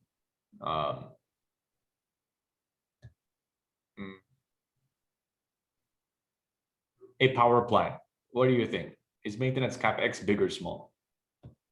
Big. Exactly. Auto manufacturer, big also. Diba? Usually companies that have like a restaurant, is it high or low? High. Maintenance capex, I'd probably say it's low. I don't think there's much to do. I mean, when you look at a Jollibee store, it looks, they don't renovate every year, diba? So usually in those instances, it's I mean, I do understand it gets a little bit used to, because you have to keep on looking at companies and try to see what has normally a high maintenance or a low maintenance capex. That's the other part of the business. So actually, yeah, and that's the reason why restaurants normally have higher valuations, because they have low maintenance capex. But again, these are things that you have to ask management. What's their maintenance capex and what's their growth capex? Hard question. Okay, next. Yes, Kobe. This one's a bit of a tangent, and I was just saying this one's just something I'm curious about. But how can we perhaps relate this topic to like the financial sector? Like recently in the US, and I guess also here to some extent, banks have been having very wild profit swings because of their provisions, which is it's just a write-off, or yeah, it's just a write-off basically. So it has, I presume, no cash flow effects, but that does, but their prices react significantly to announcements because the provisions have a big impact on their bottom line. If we were to look at banks, how seriously should we take swings like that, perhaps, from your experience? Okay, If so provisions is provisions. Okay, so provisions basically is, if you guys want to think about it, parang siyang baon eh. Okay, so why do companies provision? It's not just in the banks, but in other industries also. I'll give you an example later. But for the banks, if you think about it, they provision because they worry that bad debts might become bigger in the future. And we don't know. That's the thing. That's why nauna na sila eh. That's the meaning of provisions eh. Right? So even though today it might not look like it's a cash impact, right? That's what you're saying, Kobe, diba? Today, parang wala pa naman eh. It's just a non-cash. But maybe in the future, paano pag hindi sila binayaran ng corporate? Eh di minus sa cash sa kanila yan eh. Diba? So even though it's provision, we don't know yet the full effects because we don't know if these companies actually go bust. That's the key, right? But if you look at it in terms of the business, let's say they didn't, let's say more companies recovered and just a few companies went bankrupt. Then at least they provisioned for it already. They don't need to provision it again in the future. Diba? So that's the secret. That's the more important aspect about that part, about provisions. Okay? Even though it may not be a non-cash expense, you still need to review the severity of the impact, because if it's going to translate into a cash expense later in the future, obviously it's going to be a negative impact. Okay, a positive impact about a provision is, for example, like Meralco. Meralco every year, even Globe provisions every single year. Meralco is the biggest highway robbery. Okay, Meralco provisions every single year. Okay, and the reason why they provision every single year is because just in case na hindi sila babayaran. But who in the hell doesn't pay their electricity bill? Gets mo ba? I mean, you're crazy if you don't pay your electricity bill. Wala kang kuryente, diba? So why do you keep on provisioning it? Gets mo ba? So they're only provisioning it because obviously it's a tax. You save 30% on tax, diba? You pay less tax. But if you think about it, it absolutely makes no sense, because essentially everybody will pay their electric bills. Diba? And that's why if you look at Meralco and you look at their balance sheet, they have what, 150, 250 billion in cash? Diba? Where's that cash going? Diba? Ninanakaw ka lang ng Meralco. Yun lang yung point ko. Yes, Alvin. Sir, so one question regarding cash flow. So young companies, they tend to have lesser cash flow kasi they're generating. So one good company could be having a lot of growth in revenue, but low cash flow. So yeah, I guess two questions. First, is that assumption correct? And then second, how long would be too long? Now they're still not making cash flows, whether it be 3, 5, 10 years. Okay. So for companies that are young, normally wala namang cash flow sila lahat eh. Lahat cash burn naman lahat din eh.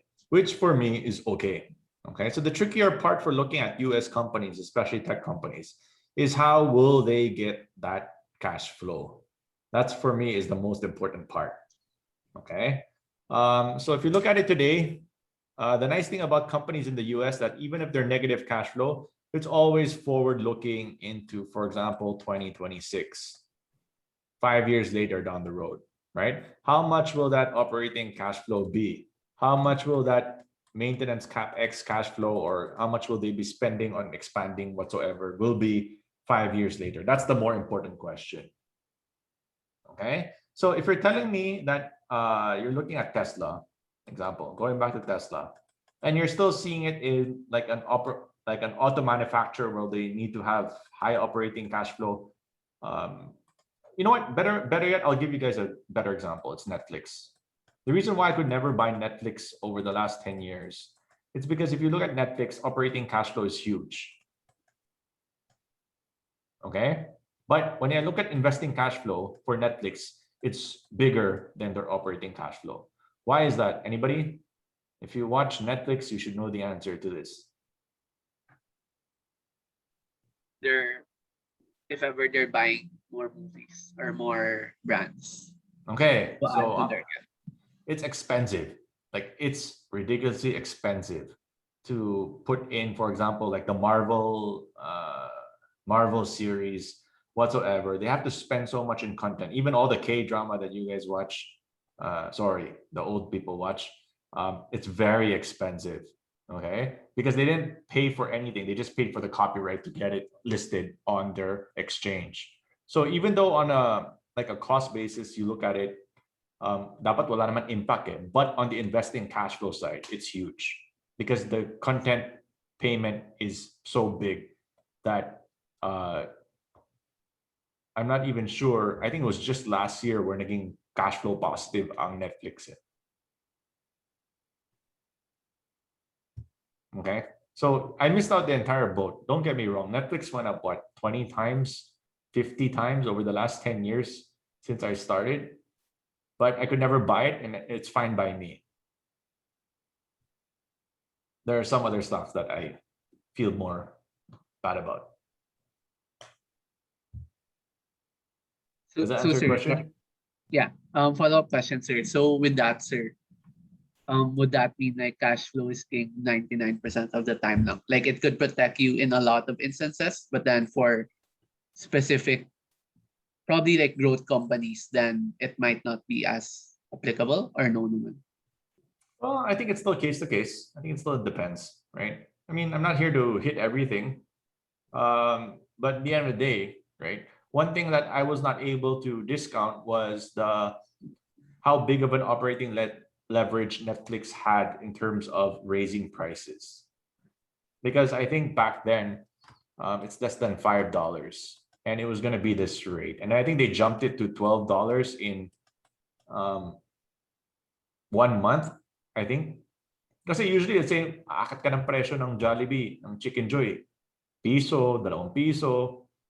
Diba? Inflation rate, 4%. Diba? What I failed to understand with the Netflix business model was how much of an operating leverage they had in terms of pricing in their subscription. Because I think in like a matter of 1 month, they jumped from $5 to $112. This is 140% increase in price. Diba? Makes sense? That's why all of a sudden they became operational positive, I think 2 years ago. Because at the end of the day, you still need your Netflix. Yes, sir. Thank you, sir. Okay. Last questions.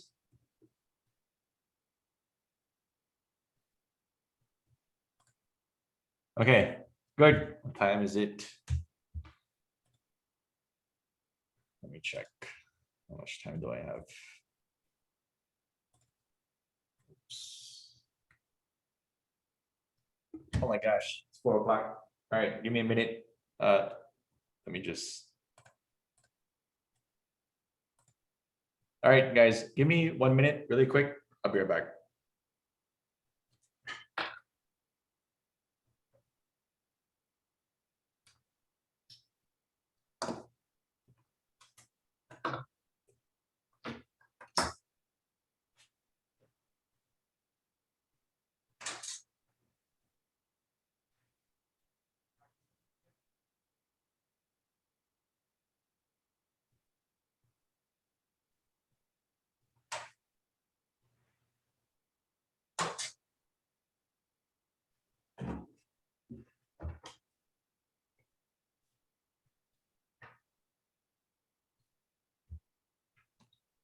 Okay, great.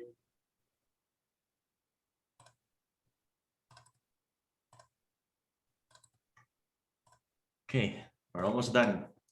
Kuwenta na lang ako the next few slides. Okay. So usually when I'm looking at any single company or fundamentals, there's always three things you want to take into consideration. Okay. The first part is what is the market pricing in? I mean, you went through all these levels of understanding companies through Tim, Charles's presentation and Nell's presentation, right? But indirectly, the format is very simple. What's the market pricing in? Second part is, do you think the market is correct or incorrect? Okay. Now I will tell you something. When you're young, you will always assume the market is stupid. Okay. Because you'll always assume that there's something incorrect. That's the reason why you're doing your due diligence. Okay. What I'd like you guys to understand is that don't worry, keep on doing it over and over again. And you realize that 99% of what you see and what you read, most instances, they are actually correct. Okay. People think the market is inefficient. Yes. And that's the reason why we can make a lot of money. Okay. But majority of the times, the market is a very efficient market. Okay. Sometimes we think na parang mali. Sometimes the market's not looking at it. I'll tell you, most instances, the market is looking at it correct.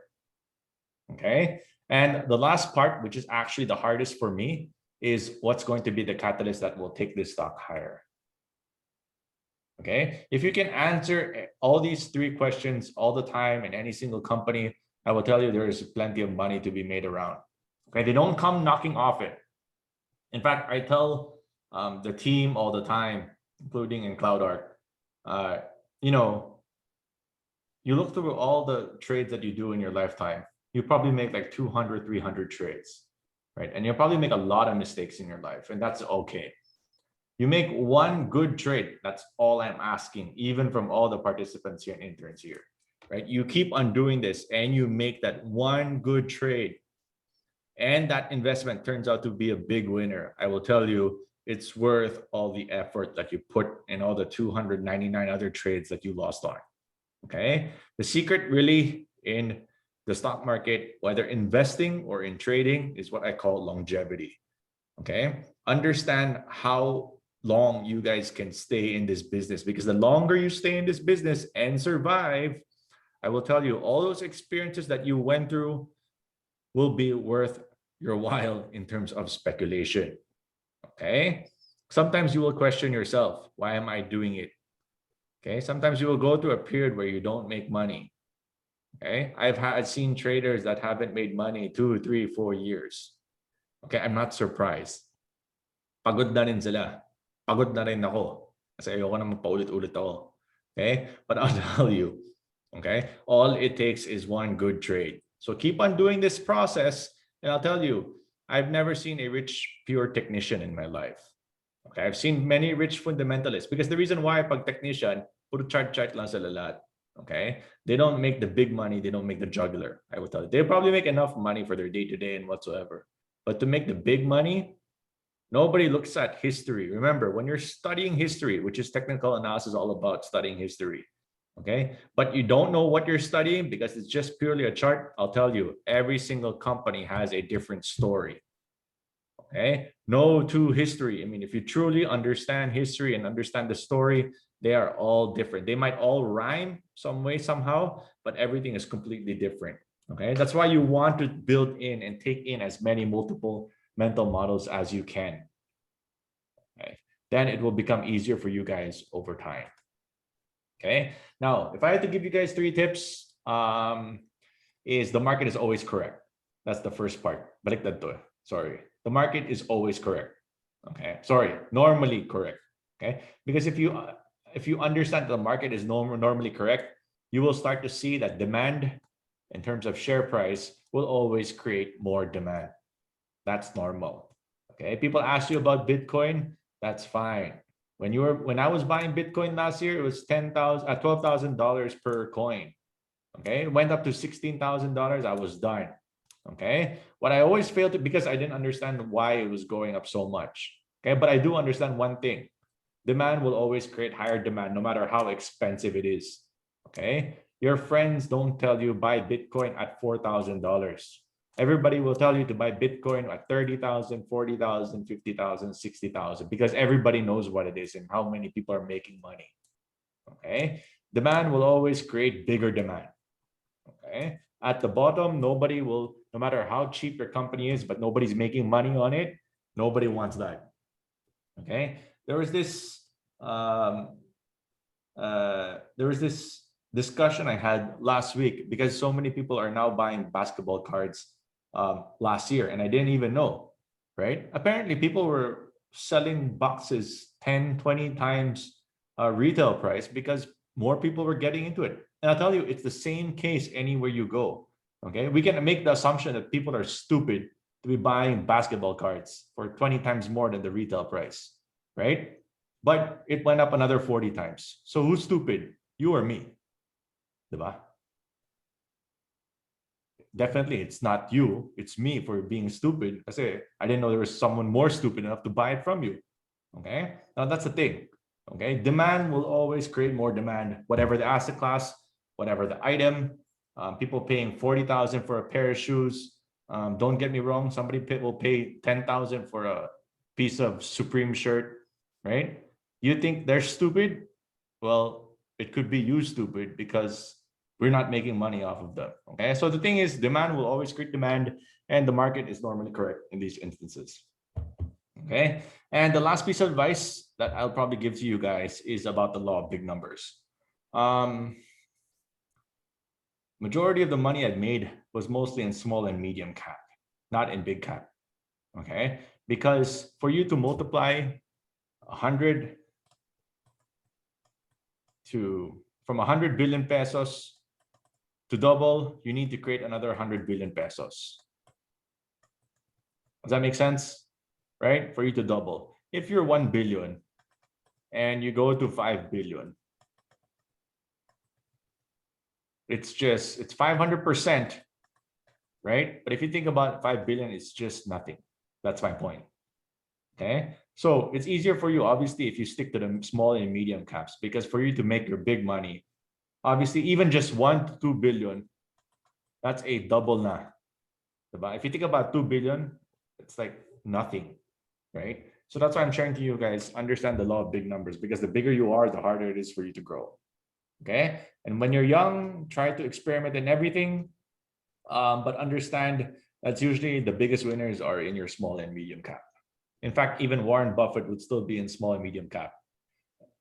I mean, if you read Warren Buffett, he always tells people stick to the small and medium cap because that's also how he made money. He just became so big that he couldn't participate anymore in small and medium cap. Okay. Just feel free to ask questions if you have any.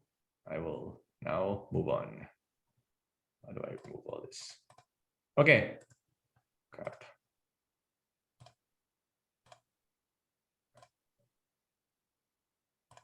Okay, good. Okay, so first thing I do is that whenever I look at any single stock, this is GameStop. I'm sure you guys are familiar with what happened to GameStop. Okay, and people ask me all the time about the madness of the crowd. Okay, now everything is not necessarily meant to be bought. Sometimes you can understand that people are stupid to be buying it. Okay, because it's a brick and mortar, it's not making a single money. I have no idea how the business model will ever last in the next 6 months to 1 year. Okay, but what I want you guys to always embrace is that there's something always happening with the market, and the market in general is always correct. Okay, so sometimes these irrational moves are happening, but sometimes the first acceptance I always do is to always ask myself, is the market seeing anything that I'm not seeing? Okay, because usually there's an instance on why things are breaking out and why it's going higher. And basically what you're seeing today is a huge short squeeze. That's why it's going higher. Okay, can it go higher? Of course it can. Do I want to be buying it? Maybe not. Sorry, not maybe not. Definitely not. Okay, but always understand why these things can go higher. That's my point. It's not for me to say, "Andi, ayoko na yan. Pass na ako dyan. Hindi ko na titingnan." Okay, that's not the point. My point is here is that you want to understand everything and try to embrace why these things are going up or going down. Okay, because then it's going to be easier for you to look for your own bagger the moment you're able to understand all these stuff. So this is GameStop. And even on boring companies such as Ford Motors, you'd be able to understand all these things. Okay. Some people don't like Ford. People tell you, mabagal yan eh. Diba? You ask some of the old traders, Ford, yuck, 45 degrees, ew. Okay. Without trying to understand, they're already becoming a huge major player in the EV market and things are already changing. That's my point.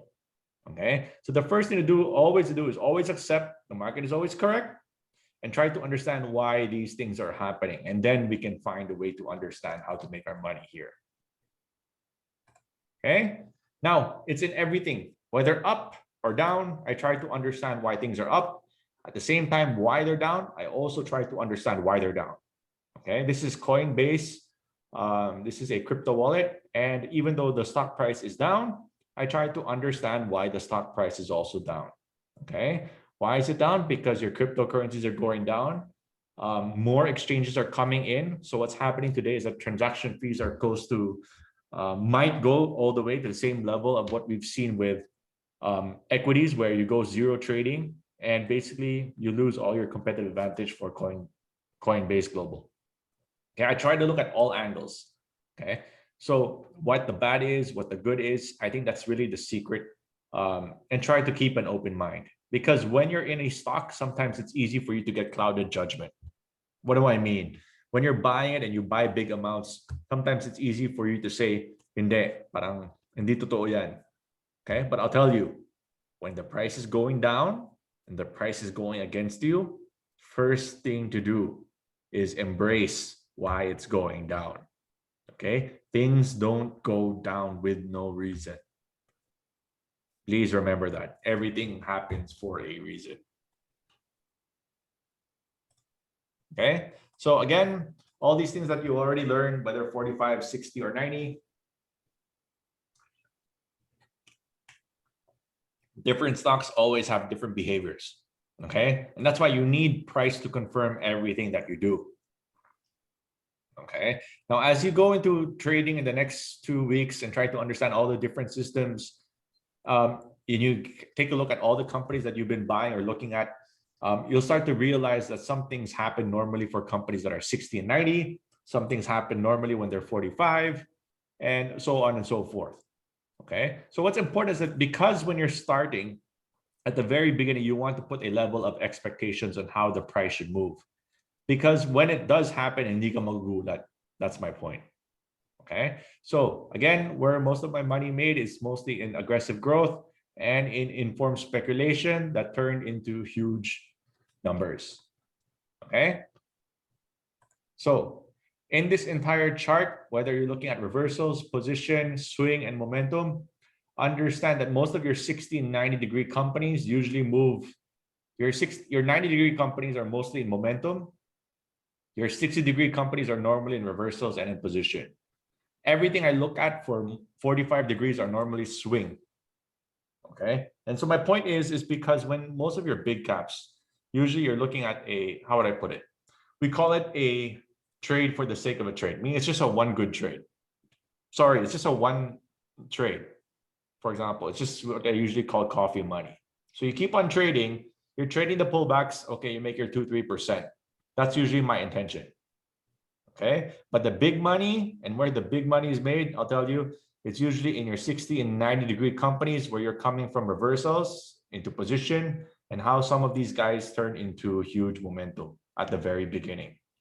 Okay, so usually the tipping points is when they're down here, reversals, and stay here, and then boom, then your momentum starts to happen.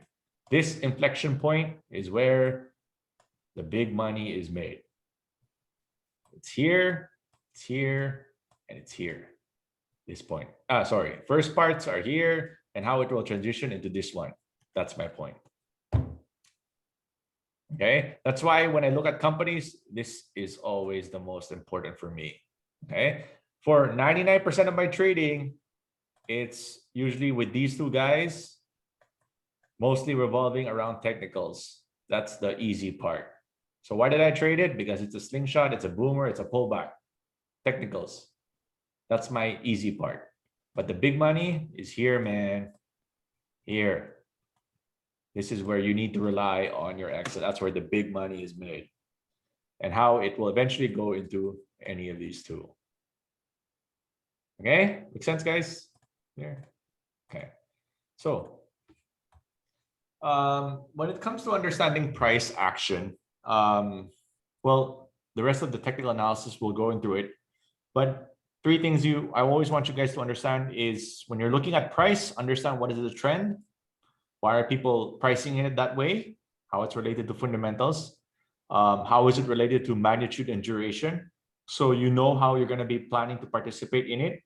So if it's 90-degree companies, you're going to be looking at it primarily through magnitude rather than through duration.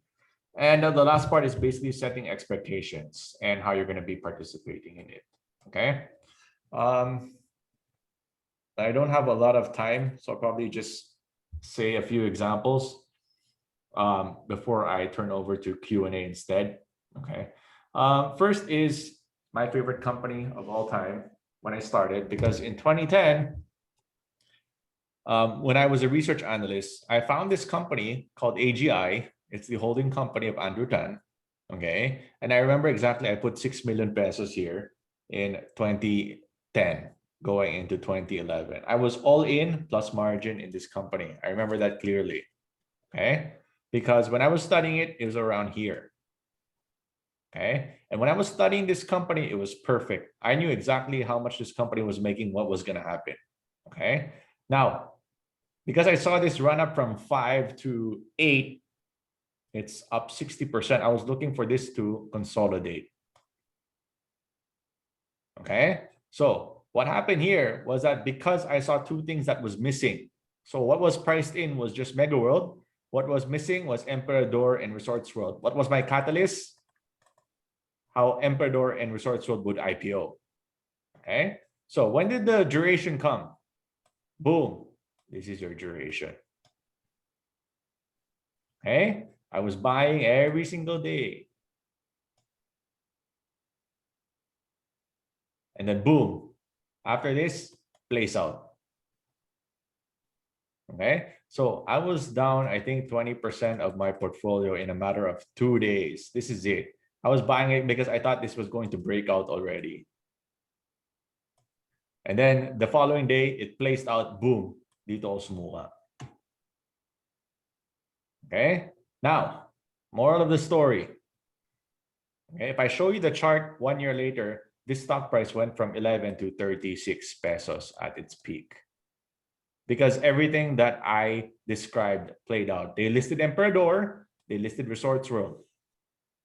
But how is it that this stock goes from 11 peso stock to as high as 36? It goes up 3 times in the next year and a half. Yet I still lost almost my entire portfolio in this stupid stock. Okay. Now my point is here. Okay. This is why price is so important, because everything that you might encounter, if price does not confirm, but I'll tell you, this stock, after it broke out here, it still gave you a chance to buy. I was not able to participate anymore kasi sugat na sugat na ako eh. That's the problem. Okay. So sometimes things will always be clouded. Your judgment will always be clouded. And that's why I tell people, meaning I don't regret losing a lot of money here, because this prepared me for everything that was else to follow. Okay. That's why I keep on sharing to every single individual. Understand not just the company that you're buying. It's easy to formulate your own hypothesis and whatsoever, but always understand that price is always key. Okay. Meaning if things are breaking down, obviously that's where your position sizing, your risk management, and your technical analysis should help you. Okay. But don't let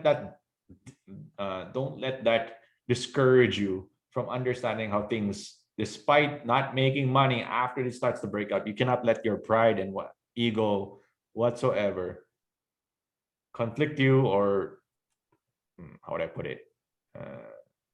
Affect you in whatsoever for participating in it going forward. Okay.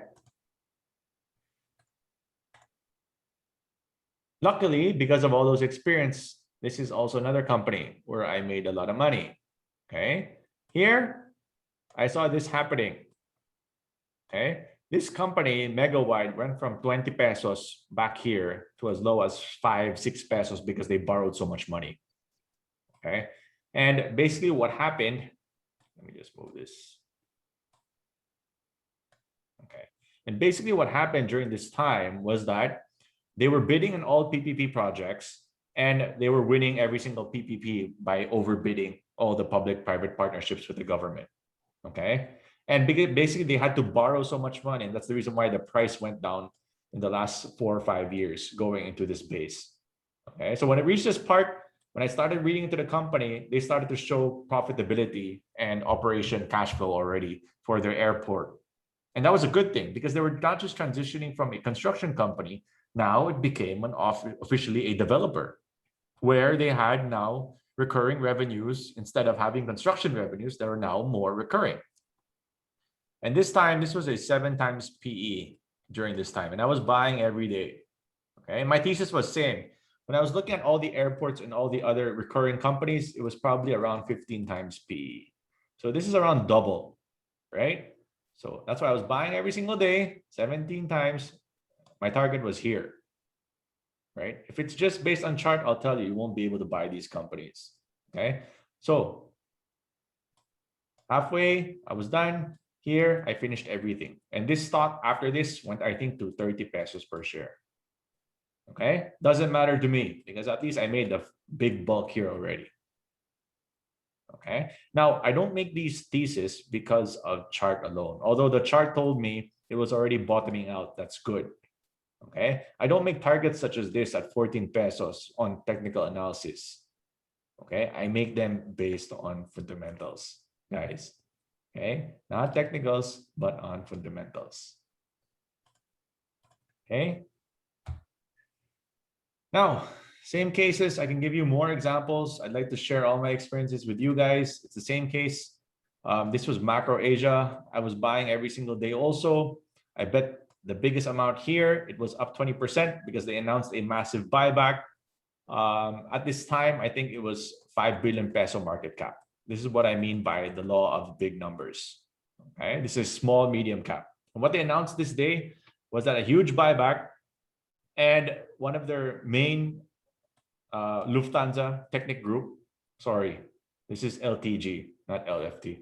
Lufthansa Technic Group, what happened here was that they were now, you know, all those huge Airbus, Boeing 777, those huge double-decker buses, which we don't have here in the Philippines. All of them were being renovated and being custom fitted here by the Lufthansa Technic Group. Okay, it was a joint venture with Macro Asia. And basically, it was contributing almost 1 billion peso in profits. Okay, 1.2 to be exact. Okay, plus all their other businesses, this company was approximately like 2 to 3 times. And so what I was looking at was around 10 to 15 times just on re-rating. Boom, this happened. Most cases, I was done around here. Unfortunately, it went to 25 to 30 times.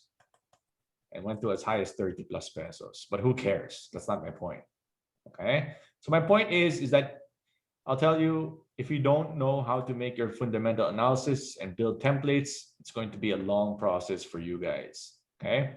We make, how do I put it? We make suggestions, we make hypotheses, we make all these different idea generations all the time. And I'll tell you, most cases we're always wrong. That's fine. But 1, 2 big ones like these ones, it's already worth your while just on speculating, guys. Okay.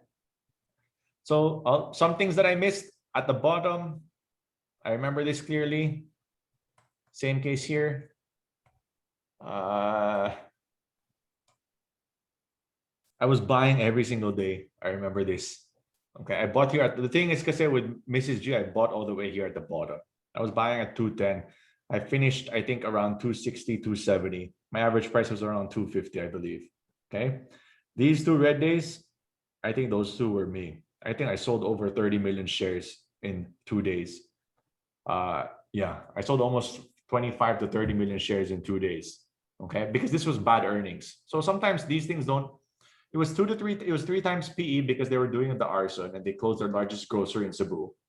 So my assumption here was that they were going to reopen and have a re-rating. And they did initially until they announced bad earnings here that business wasn't recovering as fast as they would. So usually when things are bad and business is bad, wala na, I'm also out. Okay. So understand one thing, it can be cheap, but if business is bad, always never turn a blind eye to it. Okay. My also favorite one 2 years ago, because I lost so much money here also, but that's life. Okay, where's my annotate? You look at this, it was also similar to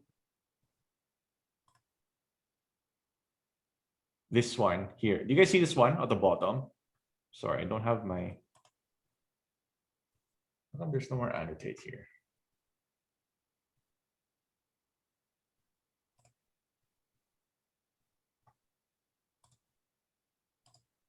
Sorry, nagmamadali ako, wala na tayong oras. You guys see this big reversal here? You guys see it? Where it's coming from the bottom and then this big reversal?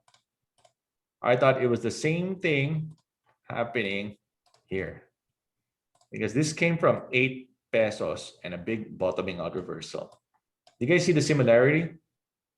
Okay, so every day, same cases. I was buying it all the way here. Okay, thinking that this was going to re-rate because of what was inside, because it was so cheap, I think a year and a half ago at December 2019. Okay, I think I bought, yeah, I finished almost 80 million pesos. And I was throwing up all the way down here, and I was on vacation in Spain, right? And my wife was about to kill me, but that's not the point. Okay, my point is during these times when you're wrong and things are already missing, always understand that you need to get out also. Okay. So some late ones, I won't discuss it anymore. This is AP, same case because of MSCI. We're looking at 7 times 5% cash dividend. On average, AP is around 15 times. So I'm looking at around this level here at 30 pesos. Okay, 30 to 40 pesos. So now, I mean, the only reason why I can make these big bets and whatsoever, it's because of fundamentals, guys, not because of technical analysis.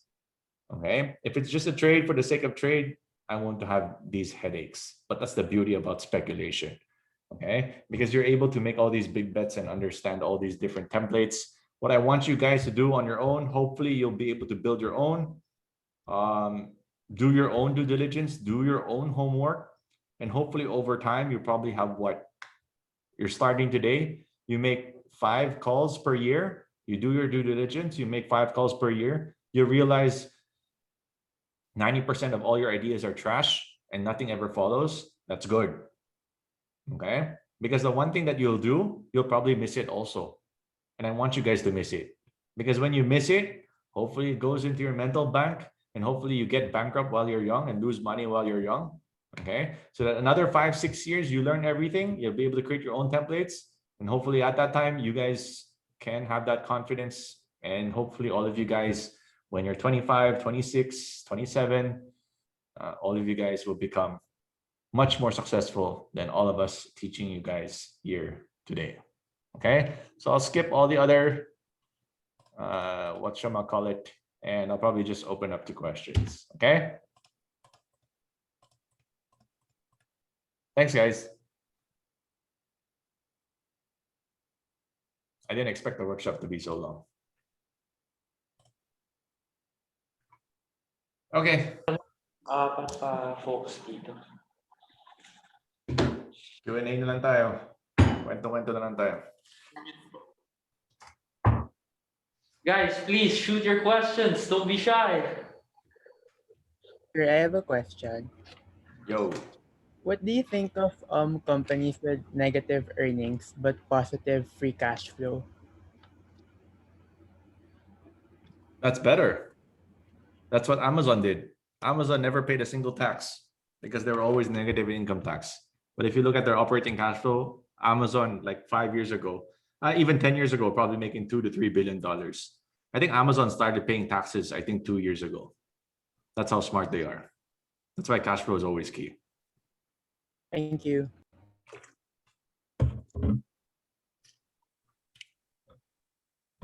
Everyone on the Facebook live stream, please, you're always welcome to ask questions. Just comment them. I guess I have another one. Regarding some of the chart that you showed a while ago, some of these trends have been going on for quite a few months. In fact, did you spot those?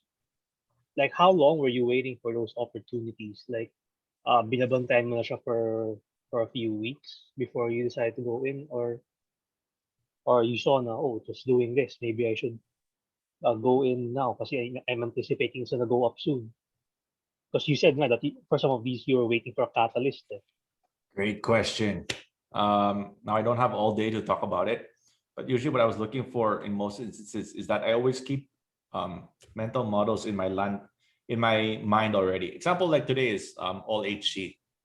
Parang when I see these similar examples, it's like with ASIN early. Today all HC, right? You look at all HC today, it's forming the same thing. So what's key for me is two things. First is price. Price needs to tell you that it wants to go up. And second part is volume, which we didn't talk about. That day when I bought, and I didn't buy a lot of Macro Asia, to be honest. I think I only bought like 10 million in total. But when I bought Macro Asia, the difference behind that was that there was huge volume when I was buying it. That was very similar to a lot of early movers. Let's say yung mga informed speculation. When I was buying it, pag may volume, totoo na yan eh, sa totoo lang eh. Actually, Macro Asia, I think, was just a 6 million position. Actually, maliit lang talaga. But it was just the volume that told me everything, that it wanted to go up. Right? So even though you're watching it, if the volume doesn't come out, usually it's a dud. You cannot be the only one looking at it and telling people, ito lang yung totoo. You cannot be the one telling the world na, okay, buy my stock because of this, right? Everybody needs to be looking at it. That's why you try to embrace everything. Try to understand why the market is looking at it.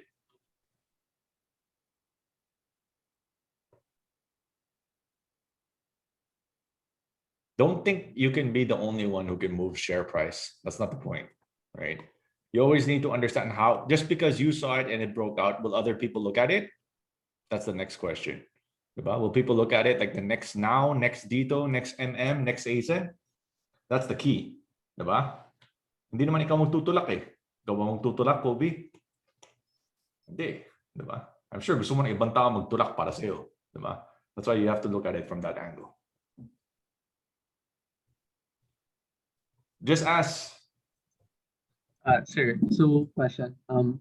How do you screen for companies in the first place? And then what like fundamental indicators allow you to decide na, oh, I'm gonna study this company for like really diligently? And if ever, how long does it usually take for a single company? Okay. For outside, I didn't give examples outside, but everything that Tim's presentation yesterday was complete. Everything that Tim discussed yesterday, starting from megatrends, it's always top down. So we tried to look at megatrends all over the world. And the market is very efficient in pricing in megatrends. So we saw EV. I think we're still in the early stages of EV. I had BYD in one of my presentations. It's because I bought BYD very early. It was the same case. And I still like BYD because if you look at the megatrends, the next 10 years, it's all going to be EV naman talaga. Philippines is a different case because Philippines konti lang yung stocks talaga. So in the Philippines, usually I'm well read on every single company in general. Well, most, except yung mga basura na hindi ko na talaga titignan. But in general, I'm pretty much aware of, maybe there's 50, 60 companies that you're fully aware of, right? And you try to look at all different types of angles for these different types of companies. So, I mean, things don't change, Alvin, over, think of it this way. You read one company every single day.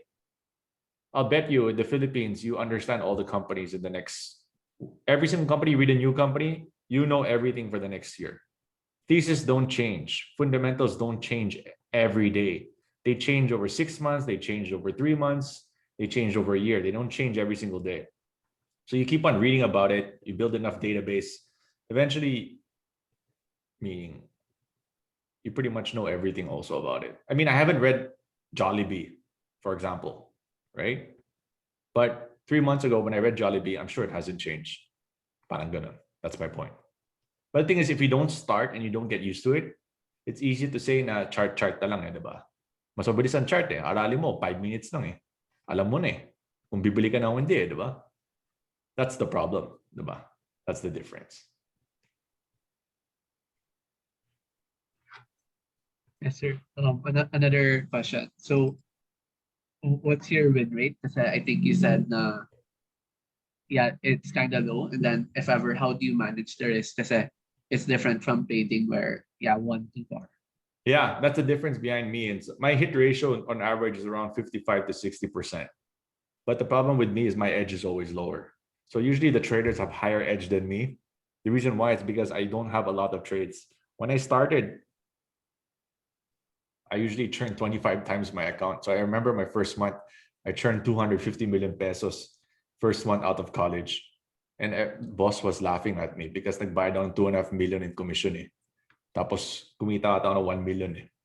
Tapos the next month, I churned 2 million pesos, but I was down 1 million. So technically, luging-lugi na talaga ako kasi laki ng commission talaga na binabayad ko sa CUL. Okay. But I mean, that's totally different back then, right?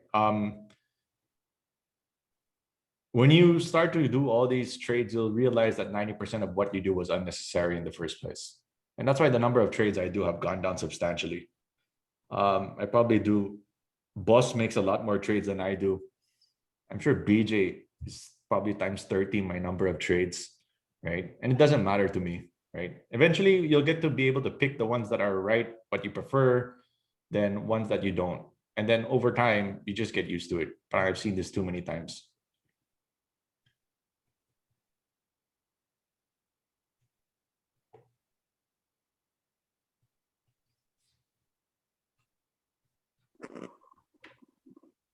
Okay, last questions. Kaya niyan.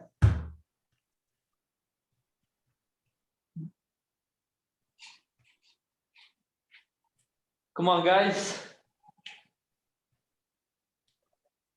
My interns, where are you guys? Come on. Don't be shy. Sir, I have a question. Simple one lang naman on more of the technical side. Because you said you were buying every day once you saw some good fundamentals in the company.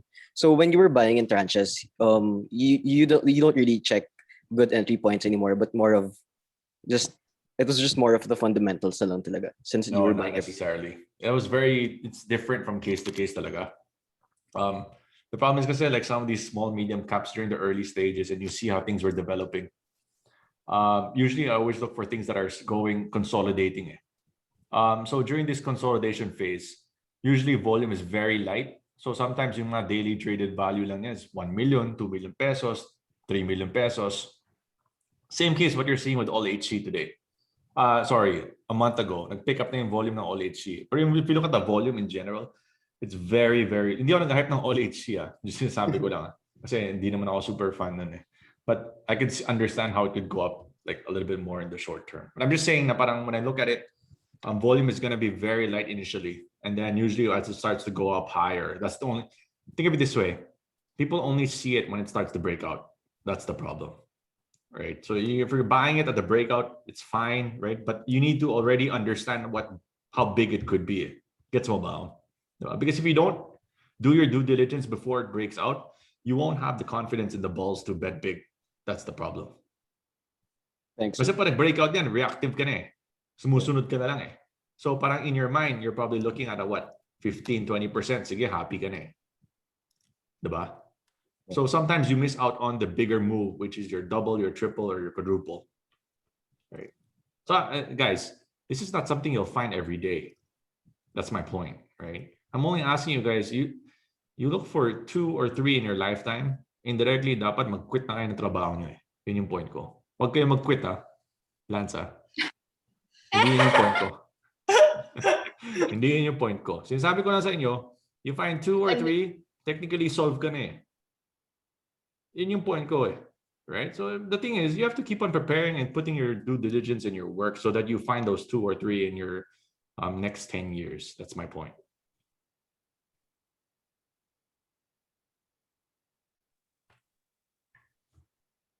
Sir. Oh, sorry. Yeah, go sir. ahead. Sir, last question. So you mentioned that thesis could change or fundamentals could change like after 6 months or a year. But then if you're gonna wait that long, sometimes like maybe what's wrong is super wrong na kasi it's been a super long time. So how do you manage that risk? Kasi yeah, for example, something goes bad in the business today, you might hear it in the earnings but 3 months after. 100%. If that was the case, price would have moved. So that's why when I'm talking about, you look at companies, for example, like MPI. Wala naman bad news ng MPI. By the time yung pinakita kong chart ng MPI kanina, yung bad news ng MPI happened during the pandemic na, which is like a year later. But nobody knew the pandemic was going to happen. But the price was already breaking down. That's my point. That's why I always tell people, like, if you ask me, technical analysis is always more important than fundamental. That's why price will always tell you that there's something wrong even before any news or anything already starts to appear, right? So sometimes, I mean, if you position size well, then that's fine, right? Obviously you should cut, but I'm just talking about how fundamentals, like from a bigger perspective, can really help you make that big money. But at the end of the day, always embrace that price is always correct. Meaning if it's breaking down, it's breaking down for a reason. Things don't happen without reason.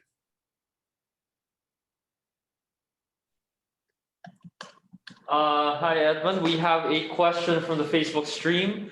Riss is asking, what would you advise for the high return of investment? Is it short-term trading or active investing?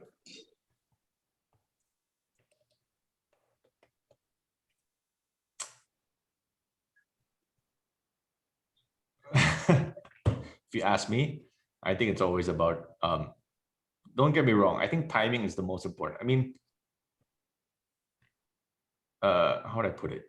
Hindi ko pa describe it. For me, pareho lang yung dalawa eh. I mean, if you think about it, like active investing, active trading, indirectly are very similar in some regard. I just try to look at stuff from a bigger picture. I think most cases you'll probably make good, decent money trading day to day, right? But the big money, I'll tell you, is really like building solid understanding of companies and participating it, betting in it, and holding it for long periods of time. That's how I see it. If that answers your question.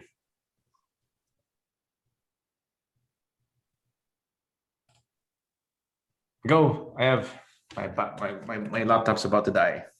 Sir, when you won big, was there ever a possibility that when you won big, it was just chance or chamba lang? Or is Great it question. 100%. Yes. when you did 100%. your due diligence that it wasn't luck? 100%. I'll tell you, you always think it's always luck. And the hardest part about all this is not finding it. The hard part is riding it. So what do I mean? It's when you keep on doing your due diligence, you're able to spot these stuff. But most instances, you'll always be selling early. Kasi umakyat na, or happy ka na, or baka mawala eh. Diba? Kasi you bet a lot, tapos baka mawala pa eh. Right? So it's actually the holding part that's always the most difficult. So it's actually not spotting, it's actually the holding part that's actually find the more difficult part. Good question. So you have to get used to it. That's my point. So just to follow up on his question, like how do you determine, like in say, because you're in technical analysis, like you set your cut loss and your TP. So when it comes to already in this, big picture trades, like how do you know like when it's time to already sell, or like, oh, this is just a consolidation, like this will continue to go up. So yeah. Great question, Abe. The answer is no one knows. Usually you take everything happening all together, whether it's fundamentals, it's technicals, even sentiment. And the next 2 days, you'll understand sentiment is probably the most important part, right? And sometimes it's during these worst times and difficult times where you're going to be able to make these big bets. Sa totoo lang. Mahirap talaga. Don't get me wrong, babe. If it's easy, I wouldn't be teaching you guys anymore. De joke lang. I'm just saying it's really difficult, right? That's why you have to keep on building keep on building and keep on doing these stuff so that you keep on getting used to it, and hopefully you make your own. So I have one last. Sorry, go. Yeah, go lang. Yeah. I have one last a question basically. So actually, back to all HC. Have you sold everything already or not yet? I don't buy it. Oh, you didn't buy it? Naka-all-in kasi ako sa AP. So wala akong pera. Okay. Because right now I'm still deciding if I'm gonna sell it or not. Like I don't know. So because it's a good time to sell already, but yon, it's like that fear nga of like thinking, oh shucks, what if it goes higher? So yeah, this is where I guess it comes into play, yung to not be too emotionally attached. So I'm feeling that right now with all HC. That's So, normal. yeah, yeah. This is the part where you try to learn as much as you can, because wala, di mo naman alam eh. Kasi I mean, that's why I tell the guys, like when you're watching it, even though you get missed behind, like BJ has great stock picks, but he always misses out on the big move, right? With his GRWG, went up what 400% from when he told me. I asked him, did you make money? No. So there's something wrong, diba? But what I want you guys to remember is that you have to remember why you lost money. Actually, he didn't even lose money. He just lost the opportunity to make a lot of money, right? And you want to get that ingrained into your system. Why did you miss out, diba? Kasi then you'll start to realize, I was jittery eh. Emotional ako eh. Kasi baka mawala eh. Up 20% in 1 week, baka mawala pa eh. Diba? So it's these things that you go through, and that's why I want you guys to learn from it as much as you can, right? But at the end of the day, when it starts to break down, no questions asked. You always have to get out. That's the only thing I'm trying to point out to you guys. When it comes to making like how big, nobody really knows. Everything is easier said than done. Question, sir. So in a certain industry or a megatrend, is it usually that there's one company that stands out as the best, or is it usually 3 to 4 companies which are good but then comparable? Like let's say one has higher growth margins, but then their cash flows is low. So yeah, I guess my question is, let's say with 4 different companies, they're roughly the same because their advantages even out. Do you have to choose the single best stock, or since they're all good, should you just invest equally in 4 of them? Like out of, let's say, 50 companies in that industry. If you're talking about the US, it's very different. I don't do these big bets whatsoever. Everything's always position trade because it's very efficient, always outside. So usually you have a basket of stocks, or you have a list of stocks that you look at on the entire megatrend itself. So for example, I look at the EV sector, for example, right? You have so many choices. You have NIO, you have everything else. Tesla, you have your Lee, you have your, gosh, what's the name of everything? But when I look at it, usually I try to look at the, which one I like the most. And usually the one I like the most is the most vertically integrated. That's why I like BYD the most. So for let's say in the EV, usually in EV space, usually I'm just looking at one. So in the software as a service stock, I usually look at the best also. So usually I only look at the leaders. I'd rather pay a higher price for a leader than buy something that's cheap because it's a laggard. Okay, that was a very important statement. I repeat that. I'd rather buy a leader that's expensive than a cheap stock that's trading at cheap valuation, but it's in the same megatrend. Okay, leaders will always lead. Remember that, Alvin. Sorry, we've got a few questions from the Facebook stream. So the first question is from Ryan. He's asking, should we also factor in market sentiment even if some fundamentals don't manifest yet? Q1 earnings year-on-year shows negative numbers for SSI. However, technicals seemingly show it's on a bottoming stage. Would I bet on the sentiment that it will benefit on the upcoming recovery? What should we put more weight in? Fantastic question. I look at everything. It's the same case. When you look at SSI, it's ridiculously like low based effect. Okay. So the question is, let's say when you look at SSI, the question is, for example, like SSI, it's bottoming out. Yes, I understand what you're seeing. The question is, will business ever recover to its previous level? That's the hard question. I don't see it. Maybe you might see it. I don't know how they're going to do it. I don't know how people are going to start shopping back and go to the same level, especially with online shopping and whatsoever. So I don't understand why you need so many stores. And I don't see how SSI will ever go back to its previous level. Well, not anytime soon. You understand? That's very different. It's not like, for example, like power and energy. How when I'm looking at business and how I'm looking at fundamentals, AP posted its worst quarter last quarter, right? But you look at the next 6 months, actually in Q4, they posted their worst quarter. But you look at the Q1 and Q2, it's already recovering and they're already growing. So when I'm buying companies, I expect growth in terms of earnings to show right away. I don't wait for 1 or 2 quarters. If it's 1 or 2 quarters, I'd rather wait. Gusto ko pagbili ko, umaangat yung negosyo niya.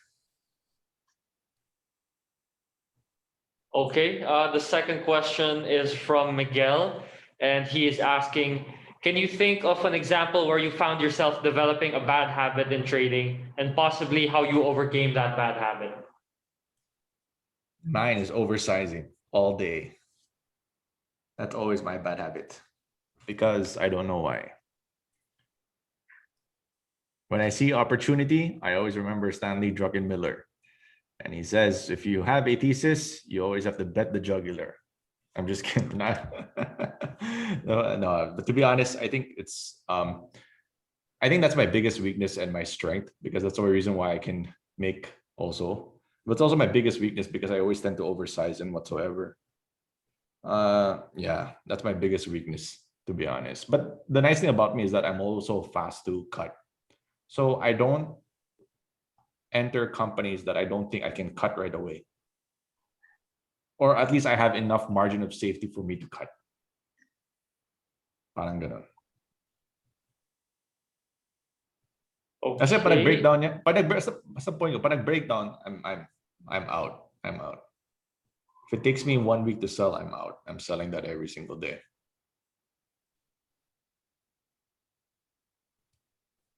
Okay, sorry. We have one last question. It's from Riz.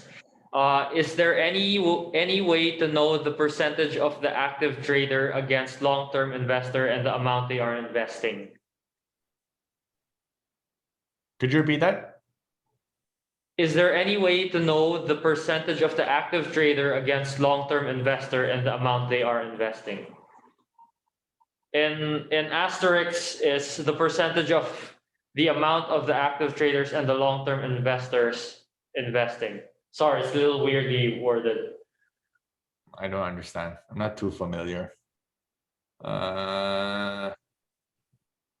Again? Sorry. Is there any way to know the percentage of the active trader against long-term investor and the amount they are investing? No, I don't know. I don't think so. Well, if I understood it correctly. I don't think I understood it correctly. Patanong mo lang ulit. I don't think I understood the question correctly. Yeah, I'll ask him to rephrase it. I'm not sure I did either, to be completely honest.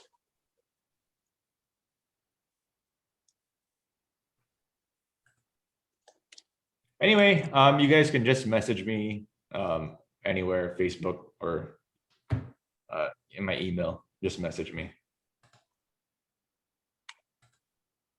Okay? Are we good? Mamatay na kasi yung laptop ko. Sorry. Could I see na one question? Sure. Yeah. So with regards to fundamentals, for you personally, your own analysis, when you do FA, do you do a super specific or deep DCF pa, 5-10 year DCF, or is just looking at the cash flow and net income enough for you to make your own investment decisions?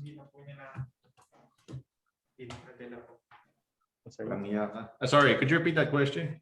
May battery now.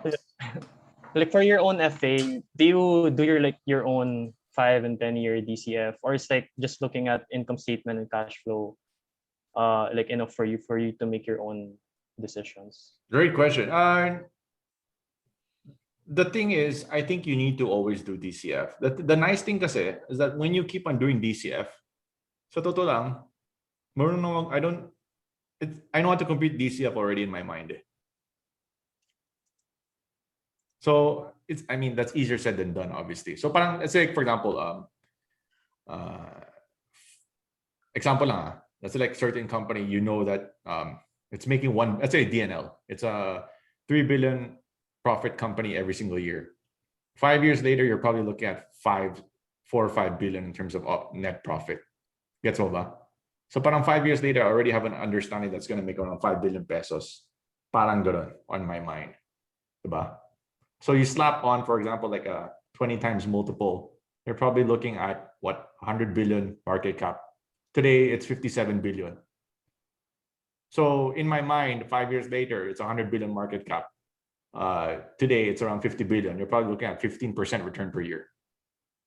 So, I mean, I'm just used to it. That's why. But I still, like, in my mind, behind the back of my mind, I still do it. So when I look at these stuff, for example, you look at very speculative companies, like in the US, example, like Desktop Metal. Some other companies have projections like they're going to make like $2 billion by 5 years from now, right? In my mind, you slap on, let's say, like 25, 30 times PE or whatsoever, then you'll probably come out with some valuation. And then you probably look at it, okay, maybe it's a 10 bagger over the next 5 years. Parang ganun. But the Excel sheet, wala na si Lance na gumagawa para sa akin. Tamad na ako mag-Excel. I just use my mind. But yeah, I mean, you have to do it. Let me be clear, data. You have to do it. Because the only reason why I can say these statements, kasi sanay na ako eh. Gets mo ba ako? Because I've seen many instances. But if you haven't seen many instances, you have to do it talaga, Nathan. Okay, thank you. Sir, last question. So with that, sir, like with all the DCF that you've been making for the past 10 or more years, how many became accurate and how accurate were they? Because like, yeah, at the end of the day, yeah, they're predictions and yeah, a lot of things can change. Yeah, like what I mentioned, I think my hit ratio was around 55 to 60% on average. That's what I'm looking at. And usually my edge is around 2.5, 2 to 2.5. Oh yeah, sorry sir. I meant specifically like sa earnings, sir. Like for example, you forecasted this company would earn that much. Then yeah, after the 10-year period, did it really earn that much? And if ever, how near? Great question. I don't look at it from that perspective. You just probably have, and I think this is BJ's point a while ago, right? Sometimes when you're making forecasts, I'll tell you, nobody really knows. You just have estimates in your mind. Maybe it's going to make 2 billion, maybe it's going to make 3 billion. Diba? I mean, no amount of research, you can build an entire industry analysis, fundamental analysis, right? But 5 years down the road, nobody really knows, right? You look at Amazon, I don't think they imagined Amazon to be the size they were also today. But they might have an idea that we're maybe in a 100 billion AUM whatsoever. Sorry, total addressable market. You'll probably look at 50 billion. And everything is usually built in hindsight. So Alvin, it's very difficult. Like in terms of actual results. Yes, sir. Thank you. That's why when people ask me about the numbers, I was sharing to you guys, I look at the business model more importantly. That's why I put extra emphasis on the business model, because if you don't understand how they make money on the business and how it can be a scalable business, the numbers can come after because they can be justified after.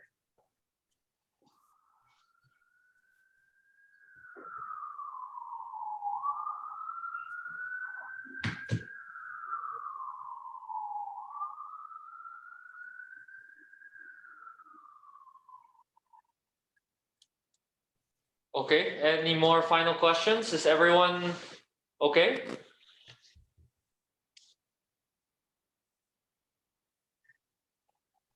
All right, let's wrap it up there. Overtime na din tayo, guys. So thank you, Edmund, for your talk, and thank you to everybody for attending today's live session. Don't forget to ask questions in the Facebook group if you didn't get the chance to. My apologies again to Riz. If you could just kindly rephrase your question and send it over, we'll definitely make sure to answer that and get back to you. Just a friendly reminder again that tomorrow's session is at 10 a.m. with Jason Mariposa, who's going to be teaching us about the basics of market sentiment, which is very important. So we look forward to seeing you guys there tomorrow. Stay safe and enjoy the rest of the day. Thank you, guys. Good luck, guys. Thank you. Thank you.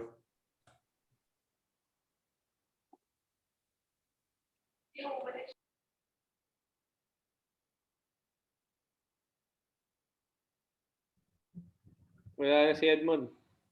Hello? Let's bring him here. Up.